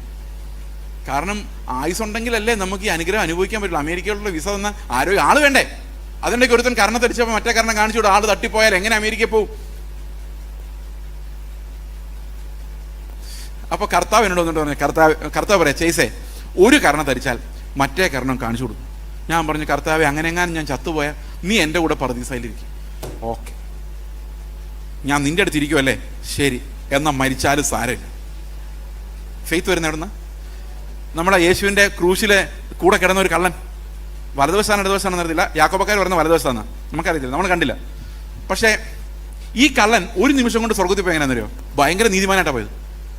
അവൻ അവിടെ കിടന്ന്, ഞാനായിരുന്നു അവൻ്റെ സ്ഥാനത്തെങ്കിൽ ഞാൻ വിടുതലിൻ്റെ ഒരു പ്രാർത്ഥന പറഞ്ഞു, കർത്താവേ എൻ്റെ വിഷയം എന്താ? ഇപ്പോൾ വിഷയം ശ്വാസം വിടാൻ പറ്റുന്നില്ല, അതാണ് വിഷയം, ഏറ്റവും ഭയങ്കര വിഷയം. ക്രൂശിൽ അടിച്ച് തറച്ച്, അത് നമ്മൾ ഇന്ന് റോമൻ കത്തോലിക്കർ കൊണ്ട് നടക്കുന്ന പോലെ ചിന്തയിട്ട് മിനിക്ക് ക്രൂശൊന്നുമല്ല, തടിയാണ്, തടിക്കഷ്ണം ക്രൂശ് കുറുകെ വെച്ചിരിക്കുന്ന. അവിടെ ഈ ലങ്സ് ഇങ്ങനെ ശ്വാസം കിട്ടാൻ വേണ്ടി ഇങ്ങനെ വലിയുമ്പോൾ ഈ പുറമെല്ലാം കൂടെ ആയ ഒരഞ്ഞ് ഭയന്ന് മരണം നോക്കി കിടക്കുന്നവനാണ് ഞാൻ എന്നെങ്കിൽ ഞാൻ കർത്താവിൻ്റെ എന്തായിരിക്കും പറയുന്നത്? കർത്താവ് എൻ്റെ വിഷയങ്ങളുടെ നടുവിൽ വിടുതൽ തരാൻ നീ ഇറങ്ങി വരണം. എങ്ങനെയാ മോനെ? നീ എന്നെ ഈ ക്രൂശിൽ നിന്ന് ഇറക്കി വിട്ടാൽ ഞാനിനി മര്യാദക്കാരനായിട്ട് ജീവിച്ചോളാം. ഓക്കെ. 2, ജെറുസലേമിൻ്റെ തെരുവിലൂടെ, വേണ്ട പോട്ടെ, വാളകത്തിൻ്റെ തെരുവിലൂടെ ഞാൻ നിന്റെ ട്രാക്റ്റുമായിട്ട് നടന്നോളാം. കർത്താവിൻ്റെ എന്ന് മരിക്കുവാണ്. അപ്പോൾ കർത്താവ് പറഞ്ഞു, ഓക്കെ നിന്നെ ഇറക്കി വിട്ടേക്കാം. അതായിരുന്നു സംഭവിക്കാറുന്നുള്ളൂ ഞാനായിരുന്നെങ്കിൽ. പക്ഷെ ആ മനുഷ്യൻ പറയാ, എനിക്ക് ജീവിക്കണ്ട, എനിക്ക് നിന്റെ കൂടെ മരിച്ചാൽ മതി, നീ വരുമ്പം മഹത്വത്തിൽ വരുമ്പം എന്നെ ഓർത്താൽ മതി. ശരിക്കും കൂടെ 3.5 വർഷം നടന്ന ശിഷ്യന്മാർക്ക് അപ്പോഴും അറിയത്തില്ല യേശു മഹത്വത്തിൽ വരുമെന്ന്. പക്ഷെ 3 മണിക്കൂർ ക്രൂശിൽ കിടന്ന് ഇവനറിയാം യേശു മഹത്വത്തിൽ വരുമെന്ന്. എന്താ ഒരു അതെങ്ങനെയാ പുള്ളിക്ക് മനസ്സിലായത്? ഞാൻ എപ്പോഴും ആലോചിക്കുന്നത് എങ്ങനെ മനസ്സിലായി? അതായത് അത് ശിഷ്യന്മാർക്ക് യേശു ഉയർത്തെഴുന്നേറ്റിട്ട് പോലും മനസ്സിലായില്ല. അപ്പോൾ ഈ മനുഷ്യൻ 3 മണിക്കൂറോടെ കിടന്ന മനുഷ്യൻ പറയാണ്, നീ മഹത്വത്തിൽ രാജ്യത്വം പ്രാപിച്ചു വരുമ്പോൾ എന്നെ ഓർത്താൽ മതി. എന്നെ നീ വെറുതെ വിട്ട് ഞാൻ ഈ മണ്ണിലൂടെ നടന്നാൽ പിന്നെയും പാപമേ ചെയ്യുള്ളൂ, പിന്നെ ഞാൻ എൻ്റെ പാപത്തിൽ മരിക്കുള്ളൂ. നിന്റെ കൂടെ മരിക്കാൻ എനിക്ക് നീ അവസരം തന്നാൽ ഒരൊറ്റ വാഗ്ദത്തം എനിക്ക് മതി, നീ വരുമ്പോൾ എന്നെ ഓർക്കണം. കർത്താവ് പറഞ്ഞു, മോനെ നീ ഇന്ന് ഞാൻ രാജ്യത്വം പ്രാപിച്ച് വരാൻ ഓർക്കണ്ട, ഞാൻ എവിടെ പോയാലും നീ എൻ്റെ കൂടെ ഉണ്ടായിരിക്കും. ഇന്ന് പറുദീസയിലേക്ക് പോകുമ്പോഴും നീ എൻ്റെ കൂടെ വരും. എന്തു ഭയങ്കര രക്ഷ! ഒരൊറ്റ നിമിഷം ആ പുനരുത്ഥാനത്തിൽ വിശ്വസിച്ചപ്പോഴേക്കും അവൻ്റെ സ്വഭാവം മാറിപ്പോയി. He became A new creature. അവന് മരണത്തെ പേടിയില്ലാതായിപ്പോയി. പാപത്തെ ജയിക്കാൻ നമ്മുടെ ഏറ്റവും വലിയ തടസ്സം, ലോകമോഹങ്ങളെ ജയിക്കാൻ നമ്മുടെ ഏറ്റവും വലിയ തടസ്സം, നമ്മൾ ഇപ്പോഴും മരണത്തെ ഭയപ്പെടുന്നത് കൊണ്ടാണ്, പ്രത്യാശയുടെ ഉറപ്പില്ലാത്തത് കൊണ്ടാണ്, ധൈര്യമില്ലാത്തത് കൊണ്ടാണ്.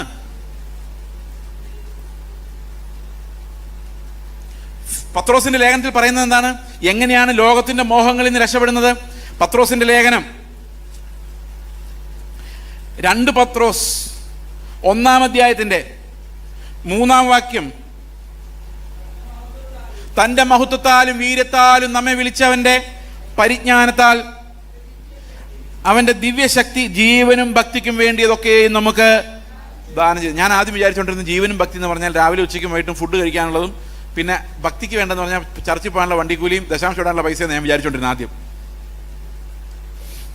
പിന്നെ മനസ്സിലായത് ആ വിളി അങ്ങനല്ല കിടക്കുന്നത്. അത് ഇംഗ്ലീഷിൽ വായിക്കുമ്പോൾ ഉണ്ടല്ലോ, അതെങ്ങനെയെന്നറിയോ? തൻ്റെ മഹത്വത്താലും വീര്യത്താലും എന്നല്ല, തൻ്റെ മഹത്വത്തിലേക്കും വീര്യത്തിലേക്കും ഒന്നും. അപ്പോൾ ദൈവം എങ്ങോട്ടാണ് വിളിച്ചതെന്ന് വെച്ചാൽ അവൻ്റെ മഹത്വവും, ഈ വീര്യം എന്നുള്ളതിനെ ഇംഗ്ലീഷ് എഴുതിയിരിക്കുന്ന എക്സലൻസ് എന്ന്. നമ്മൾ എങ്ങോട്ടാണ് വിളിച്ചേക്കുന്നത്? ക്രിസ്തുവിൻ്റെ ഗ്ലോറിയിലേക്കും അവൻ്റെ എക്സലൻസിലേക്ക് നമ്മളെ വിളിച്ചിട്ട് ആ ജീവിതം ജീവിക്കാൻ ആവശ്യമായ എല്ലാം. അപ്പോൾ എനിക്ക് പറയാൻ പറ്റില്ല, എനിക്ക് അവനെ സ്നേഹിക്കാൻ പറ്റത്തില്ല, അവൻ മഹാവൃത്തികെട്ടവനാ, അതിനുള്ളതും കൂടെ കർത്താവ് തരുന്നുണ്ട്. പറ്റില്ല എന്ന് പറയാൻ പറ്റില്ല. കാരണം എന്താ? ക്രിസ്തുവിനെ പോലെ ജീവിക്കാൻ ആവശ്യമായ എല്ലാ ധനവും അവൻ്റെ പരിജ്ഞാനത്തിൽ അവൻ നമുക്ക് നൽകിയിട്ടുണ്ട്. അതല്ല എൻ്റെ അർത്ഥം? അടുത്ത വാക്യം, അവയാൽ അവൻ നമുക്ക് വിലയേറിയതും അതിമഹത്വമായ വാഗ്ദത്തങ്ങളും നൽകിയിരിക്കുന്നു. അപ്പോൾ ഭയങ്കര വാഗ്ദത്തങ്ങളാണ്, ക്രിസ്തുവിന്റെ തേജസ്സിന്റെ വാഗ്ദത്തം. അടുത്ത വാക്യം പറയാണ്, ഈ വയാൽ എന്ന് പറഞ്ഞാൽ ഈ വാഗ്ദത്തങ്ങളാൽ നിങ്ങൾ ലോകത്തിൽ മോഹത്താലുള്ള നാശം വിട്ടൊഴിഞ്ഞ് ദിവ്യ സ്വഭാവത്തിന് കൂട്ടുക. അപ്പൊ ദിവ്യ സ്വഭാവത്തിന്റെ പങ്കാളികളാണെങ്കിൽ നമുക്ക് എന്ത് വാഗ്ദത്തം വേണം? അതിമഹത്തായ നിത്യതയെ സംബന്ധിക്കുന്ന ക്രിസ്തുവിന്റെ ധനത്തെക്കുറിച്ചുള്ള വാഗ്ദത്തം ഉണ്ടെങ്കിൽ മാത്രമേ, അതിന്റെ മനോഹരത്വം കണ്ടാൽ മാത്രമേ നമുക്ക് ഈ ലോകം വേണ്ട എന്ന് പറയാൻ പറ്റുള്ളൂ. അതുകൊണ്ടാണ് കൊളോസി ലേഖനത്തിൽ പറയുന്നത്, നമ്മൾ അവസാനിപ്പിക്കാൻ പോവാണ്. എൻ്റെ വാച്ചിൽ 7 മിനിറ്റ് കൂടെ ഉണ്ട്. നമുക്ക് കൊളോസി ലേഖനത്തിലെ വാക്യങ്ങളൊന്ന് വായിക്കാം. 2-ാം അധ്യായത്തിന്റെ 20 മുതൽ 3-ാം അധ്യായത്തിന്റെ 3 വരെ വായിക്കണം. നിങ്ങൾ ക്രിസ്തുവിനോടുകൂടെ ലോകത്തിന്റെ ആദ്യ പാഠങ്ങൾ സംബന്ധിച്ച് മരിച്ചുവെങ്കിൽ ലോകത്തിൽ ജീവിക്കുന്നവരെ പോലെ മനുഷ്യകൽപ്പനകൾക്കും ഉപദേശങ്ങൾക്കും അനുസരണമായി പിടിക്കരുത്, രുചിക്കരുത്, തൊടരുത് എന്നുള്ള ചട്ടങ്ങൾക്ക് കീഴ്പ്പെടുന്നത്. അപ്പം മിക്കവാറും നമ്മുടെ വിശുദ്ധിയല്ല എവിടെ നിന്ന് വരുന്ന ചട്ടങ്ങൾക്ക് കീഴ്പ്പെട്ടിട്ടുണ്ടാകുന്ന. ഈ ചട്ടങ്ങൾക്ക് കീഴ്പ്പെടുമ്പോൾ ഒരു കുഴപ്പമുണ്ട്. അടുത്ത വാക്യം, ഇതെല്ലാം ഉപയോഗത്താൽ നശിച്ചു പോകുന്നതാണ്.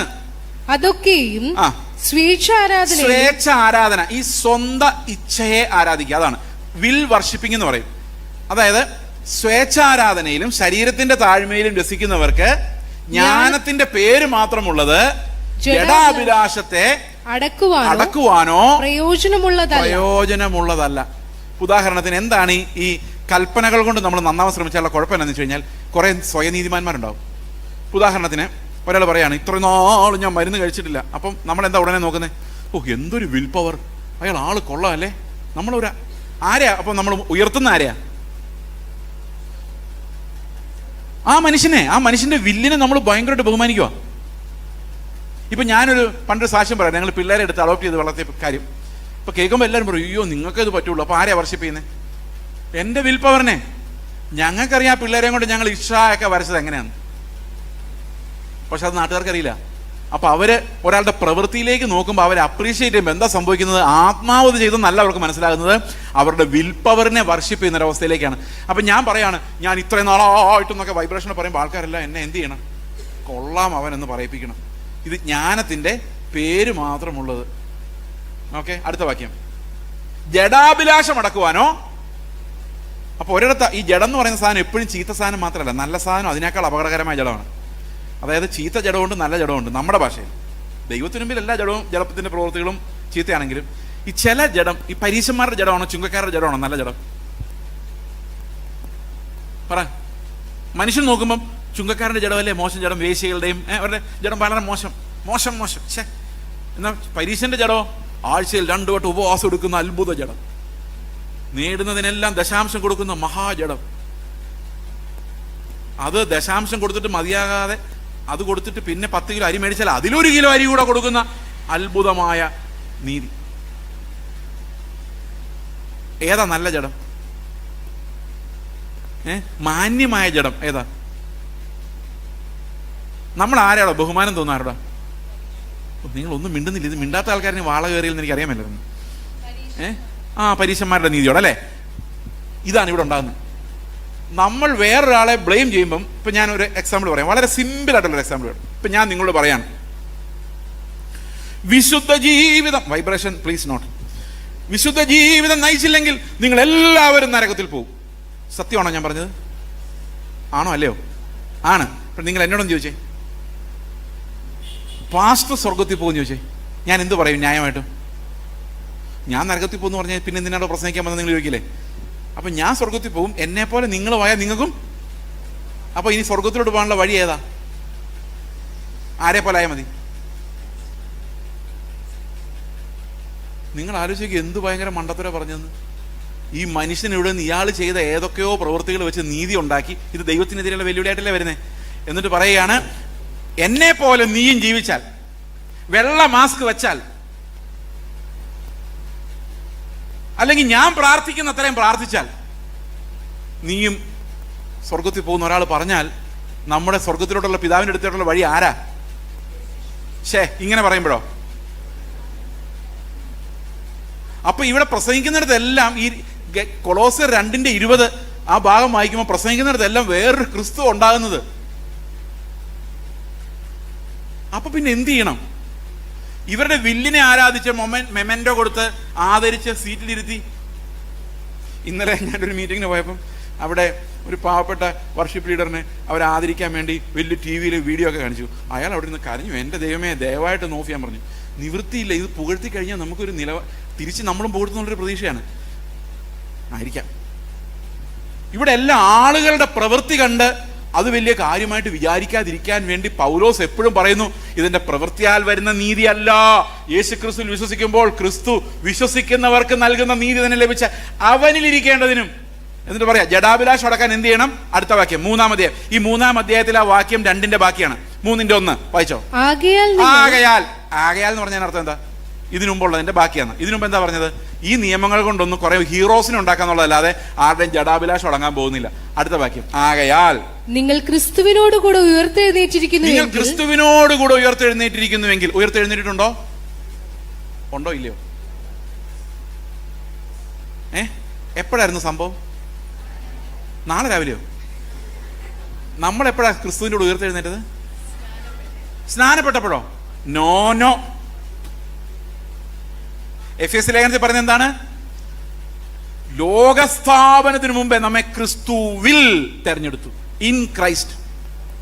അപ്പൊ എന്താ സംഭവിച്ചതെന്ന് ചോദിച്ചാൽ, എന്റെ കയ്യിലൊന്നും ഇല്ലേ? ഒരു മിനിറ്റ്, ഞാൻ ഓക്കെ, ഒരു 100 രൂപ തന്നെ ആയിക്കോട്ടെ, കാര്യമായിട്ടിരിക്കും. അപ്പൊ ലോകസ്ഥാപനത്തിന് മുമ്പ് കർത്താവ് എന്ത് ചെയ്തു? നമ്മെ തെരഞ്ഞെടുത്തിട്ട് എവിടെ തെരഞ്ഞെടുത്തു? ക്രിസ്തുവിൽ തെരഞ്ഞെടുത്തു. നമ്മൾ ജനിച്ചിട്ടില്ല. നമ്മൾ ജനിച്ചിട്ട് എത്ര വർഷമെന്ന് പറയുന്നില്ല, അതിന്റെ ആവശ്യമില്ല. ഈ അടുത്ത കാലത്താണ് നമ്മളെല്ലാം ജനിച്ചത്. പക്ഷെ ക്രിസ്തുവിൽ നമ്മെ തെരഞ്ഞെടുത്ത ദൈവത്തിന്റെ മുന്നറിവിൽ സകല ലോകത്തിന് അടിസ്ഥാനം ഇടുന്നതിന് മുമ്പാ. അപ്പൊ അന്നോട്ട് നമ്മൾ ക്രിസ്തുവിലുണ്ട്. എന്തിനാണെന്നറിയോ? ക്രിസ്തു എവിടെ പോയാലും നമ്മളും ഉണ്ട്. അവൻ കാൽവരി ക്രൂശിൽ മരിച്ചപ്പോൾ നമ്മൾ അവന്റെ കൂടെ മരിച്ചു. അതാ നാം മരിച്ചു, നമ്മുടെ ജീവൻ അവനിൽ. അപ്പൊ വിശ്വാസത്തിന്റെ കണ്ടന്റ് എന്താന്ന് വെച്ച് കഴിഞ്ഞാൽ ഞാൻ മരിച്ചു എന്നുള്ളതാ കണ്ടന്റ്. നിങ്ങൾ മരിച്ചോ? ബൈബിൾ അങ്ങനെ പറയുന്നത്. റോമർ 6:6 പറയുന്നത്, നാം ഇനി പാപത്തിന് അടിമപ്പെടാതിരിക്കാൻ തക്കവണ്ണം പാപ ശരീരത്തിന് നീക്കം വരേണ്ടതിന് നമ്മുടെ പഴയ മനുഷ്യൻ അവനോടുകൂടെ ക്രൂശിക്കപ്പെട്ടു എന്ന് നാം അറിയുന്നു. 2 കൊരിന്ത്യർ ലേഖനം 5:14 പറയുന്നു, ക്രിസ്തുവിന്റെ സ്നേഹം ഞങ്ങളെ നിർബന്ധിക്കുന്നു, എല്ലാവർക്കും വേണ്ടി ഒരുവൻ മരിച്ചിരിക്കെ എല്ലാവരും മരിച്ചു. ഒരു നിമിഷം നമ്മൾ മരിച്ചു എന്നൊന്ന് വിശ്വസിച്ച് നോക്കിയേ. യേശു ക്രിസ്തു കാൽവരി ക്രൂശിൽ മരിച്ചോന്ന് എങ്ങനെ മനസ്സിലായത്? പട്ടാളക്കാർക്ക് കുന്തം കൊണ്ട് കുത്തി നോക്കിയപ്പോഴാണ് മനസ്സിലായത് അല്ലേ? നമ്മൾ മരിച്ചോന്ന് എങ്ങനെ അറിയാം? ആരെങ്കിലും കുത്തി നോക്കിയാ പോരെ? അപ്പൊ ആരുടെ എന്നെ കുത്തുന്നെന്ന് ചോദിച്ചാൽ മരിച്ചിട്ടില്ല. ആ ചർച്ച ചെന്നിട്ട് എന്നെ അവര് പാസ്റ്ററേന്ന് വിളിച്ചില്ല, റവാന്ന് വിളിച്ചില്ല. നോട്ടീസ് അടിച്ചപ്പം ഞാൻ ഡോക്ടറേറ്റ് എടുത്ത ആളാ, ഡോ വെച്ചില്ല. ഞാൻ അവനെ വെറുതെ വിടത്തില്ല, അവനെ അപമാനിച്ചതാ. ഇയാൾ ചത്തിട്ടുണ്ടോ? മരിച്ചാൽ പിന്നെ എന്തെങ്കിലും പ്രശ്നമുണ്ടോ? ഡോയോ ഡിയോ എന്തായാലും നോ പ്രോബ്ലം. മരിച്ചവൻ ഇതൊന്നും അന്വേഷിക്കുന്നില്ല. അവൻ ക്രിസ്തുവിൽ മരിച്ചു, അവനെ ബഹുമാനിച്ചില്ലെങ്കിലും കുഴപ്പമില്ല. മരിച്ചവൻ എന്നാ ബഹുമാനിക്കാനാ? എത്ര പേര് മരിച്ചവരുണ്ട്? നമ്മളെങ്ങനെ നോക്കിയാലും നമ്മൾ മരിച്ചിട്ടില്ല. നമ്മുടെ സ്വഭാവം അത്ര മോശമാണ്. ഈ കോപവും ദേഷ്യവും വൈരാഗ്യവും. കാരണം ഈ ബയോളജി അങ്ങനെയാണ്, നമ്മുടെ ബയോളജി അങ്ങനെയാണ്. ഈ ബയോളജിക്കൽ റിഫ്ലക്സസ് ഉണ്ട്. ഒരാൾ നമ്മളെ തല്ലാൻ വന്നാൽ നമുക്ക് തിരിച്ച് അടിക്കണം, അല്ലെങ്കിൽ ഒഴിഞ്ഞു മാറണം, അല്ലാതെ പറ്റത്തില്ല. നമ്മുടെ റിഫ്ലക്സിനെതിരെയാണ് പുതിയ നിയമം. ഒരുത്തൻ എന്നേക്കാൾ കഴിവുடன் വളർന്നു വരുന്ന കണ്ടാൽ അവൻ്റെ കസേര അടിച്ചു മാറ്റുമെന്ന് എനിക്ക് അറിയാവുന്നത് കൊണ്ട് എൻ്റെ ശരീരത്തിൽ തന്നെ അവൻ ഒതുക്കാനുള്ള മെക്കാനിസം ഉണ്ട്. അവിടെയൊക്കെ മരിക്കുക എന്ന് പറഞ്ഞാൽ നിസ്സാര മരണമല്ല അത്. അവൻ്റെ കൂടെ മരിക്കുക, ആ ഫെയ്ത്താണ് നമ്മളെ പാപത്തിൽ നിന്ന് രക്ഷിക്കുന്നത്. വീട്ടിലോട്ട് ചെല്ലുമ്പം ഭാര്യ ഭയങ്കര ചീത്ത, അല്ലെ ഭർത്താവ് ഭയങ്കര അടി കള്ളു കുടിച്ചിട്ട് വന്നിട്ട്, ഇന്നലെ വരെ ഭയങ്കര ബഹളമായിരുന്നു, ഭാര്യ തിരിച്ചങ്ങോട്ട്, ഇന്ന് മിണ്ടുന്നില്ല. എന്താ കാരണം? മരിച്ചു. റോമർ 6:7 പറയാണ്, അങ്ങനെ മരിച്ചവൻ പാപത്തിൽ നിന്ന് മോചനം പ്രാപിച്ചിരിക്കുന്നു. ഈ അവൻ്റെ കൂടെ മരിച്ച മാത്രമല്ല, കർത്താവ് ഉയർത്തെഴുന്നേറ്റപ്പോൾ നമുക്ക് എന്ത് സംഭവിച്ചു? അതെവിടെ എഴുതിയേക്കുന്നേ? എഫേസ്യ ലേഖനം 2:6 വായിച്ചേ. തന്റെ കരുണയുടെ അത്യന്ത ധനത്തെ വരുംകാലങ്ങളിൽ കാണിക്കേണ്ടതിന് ക്രിസ്തു യേശുവിൽ അവനോടുകൂടെ ഉയർപ്പിച്ച് സ്വർഗത്തിൽ ഇരുത്തുകയും ചെയ്തു. അപ്പൊ വിശ്വാസത്തിന്റെ കാഴ്ചയിൽ നോക്കിയാൽ നമ്മൾ എവിടെ ഇരിക്കുന്നേ? നമ്മുടെ ഈ കാഴ്ചയിൽ നോക്കിയാലോ, ഇവിടെ ഈ പ്രാർത്ഥിക്കുന്ന കൺസേണുകൾ മുഴുവൻ അവിടാണോ ഇവിടാണോ? ഞാനിത് പറഞ്ഞപ്പം എൻ്റെ സഭയിലൊരു സഹോദരൻ പറഞ്ഞു, ഇവിടെ നിന്നുകൊണ്ട് സ്വർഗം കണ്ട ഒന്നും മനസ്സിലാവില്ല, നമുക്ക് പരിചയമില്ല പോയി. ഈ സ്വർഗത്തിൽ ഇരുന്നുകൊണ്ട് നമുക്ക് ഈ ഭൂമി ഒന്ന് നോക്കിയാൽ, അയ്യോ നമ്മുടെ ഓട്ടവും കസേരയ്ക്ക് വേണ്ടിയുള്ള ബഹളവും യുദ്ധവും കാശുണ്ടാക്കാൻ വേണ്ടി കാശ് തീരുമ്പോഴുള്ള ടെൻഷനും എല്ലാം കണ്ടു കഴിഞ്ഞാൽ നമുക്ക് തന്നെ നാണക്കേട് തോന്നും. ക്രിസ്തുവിൽ മരിച്ച് പുനരുത്ഥാനം ചെയ്ത് സ്വർഗത്തിൽ തേജസ്സിലിരിക്കുന്നവന്മാരുടെ ഓരോരോ സ്വഭാവങ്ങൾ ഒന്ന് മോളി ഒന്ന് താവട്ടെ നോക്കണം. അതാണ് കൊളോസി ലേഖനം. നാം അവനോടുകൂടെ ഉയർത്തെഴുന്നേറ്റിരിക്കുന്നുവെങ്കിൽ നമ്മുടെ ജഡാഭിലാഷം അടങ്ങുവാൻ കുറെ നിയമങ്ങൾ പോരാ. പിന്നെ എന്ത് വേണം? അവനോടുകൂടി ഉയർത്തെഴുന്നേറ്റിരിക്കുന്നുവെങ്കിൽ നാം ക്രിസ്തുവിരിക്കുന്ന ഉയരങ്ങളിലുള്ളത് അന്വേഷിക്കുവിൻ. അപ്പോൾ ഓരോ സമയത്തും ഞാനൊരു സഹോദരനോട് വഴക്കാന്ന് വിചാരിച്ചോ, അപ്പം ഞാൻ വിചാരിക്കും അവൻ്റെ അഹങ്കാരം, അവനെ ബഹുമാനിച്ചില്ല. അപ്പം നമ്മൾ ഭൂമിയിലേക്കാണ് നോക്കിയത്, സ്വർഗത്തിലേക്കാണ് നോക്കിയത്? ഇനി സ്വർഗത്തിലേക്ക് നോക്കിയേ. കർത്താവെ, എന്നെ നന്നാക്കാൻ പറ്റുന്ന ദൈവത്തിന് ഇവനെ നന്നാക്കാൻ പറ്റും. അതെങ്ങോട്ടാണ് നോക്കിയത്? അപ്പോൾ എല്ലാ ബന്ധങ്ങളെയും നമ്മൾ സ്വർഗത്തിലേക്ക് നോക്കി. എൻ്റെ ഭർത്താവ് മഹാ വഴക്കാളിയും തല്ലുന്നവനുമാണ്, പക്ഷെ ദൈവമേ നീ വിചാരിച്ചാൽ അവനെ നന്നാക്കാൻ പറ്റും. സ്വർഗത്തിലോട്ട് നോക്കിക്കഴിഞ്ഞാൽ നമ്മളും കർത്താവിൻ്റെ ശുശ്രൂഷയിൽ ഭാഗമായി. അവൻ്റെ മരണത്തിൽ പങ്കാളികളാവുന്നവരല്ല, അവൻ്റെ പുനരുത്ഥാനത്തിലും പങ്കാളികളാണ്. ഇങ്ങനെയാണ് നമ്മൾ നീതിമാന്മാരാകുന്നത്, അല്ലാതെ പ്രവൃത്തികൾ ചെയ്തിട്ടല്ല. അവൻ നമ്മുടെ ഹൃദയത്തിന് പരിച്ഛേദന ഏൽപ്പിച്ച് പുതിയൊരു ഹൃദയം തന്നിട്ട് അവനോടുകൂടെ ഈ പഴയ ശരീരത്തെ മരിപ്പിച്ച് പുതുതാക്കി സ്വർഗത്തിൽ നമ്മെ ഇരുത്തിയിരിക്കുന്നു. എത്ര പേർക്ക് സ്വർഗത്തിൽ നോക്കി ജീവിക്കാൻ പറ്റുമോ? പ്രത്യാശയുണ്ടോ? പോകുമോ? അപ്പം നമുക്കൊരു പാട്ട് പാടാം, ഒരു പ്രത്യാശഗാനം പാടാം, ഏതെങ്കിലും ഒരു പ്രത്യാശഗാനം. നമുക്കൊരു നിമിഷം പ്രാർത്ഥിക്കാം. ഞങ്ങളുടെ സ്വർഗസ്ഥ പിതാവേ, അങ്ങയുടെ നാമത്തെ ഞങ്ങൾ മഹത്വപ്പെടുത്തുന്നു. ഞങ്ങൾക്ക് വേണ്ടി അറുക്കപ്പെട്ട കുഞ്ഞാടിനെ ഞങ്ങൾ ആരാധിച്ച് മഹത്വപ്പെടുത്തുന്നു. കർത്താവെ, കുഞ്ഞാടിന്റെ യോഗ്യതകൾ കൊണ്ട് മാത്രം ഞങ്ങൾ അങ്ങയുടെ മുമ്പിൽ നിൽക്കുന്നു. അല്ലെങ്കിൽ ഞങ്ങളും ആ പരമനീതിയാൽ അരിയപ്പെടേണ്ടവരായിരുന്നു. എന്നാൽ കർത്താവെ, അങ്ങ് തന്നെ ഞങ്ങളുടെ സ്ഥാനത്ത് അരിയപ്പെട്ട് ഞങ്ങൾക്ക് സ്വാതന്ത്ര്യം തന്നതിനായി, പ്രവേശനം തന്നതിനായി, പുത്രത്വം തന്നതിനായി ഞങ്ങൾ നന്ദിയോടെ അങ്ങേ സ്തുതിക്കുന്നു. കർത്താവായ യേശുക്രിസ്തുവിന്റെ നാമത്തിൽ തന്നെ ആമേൻ.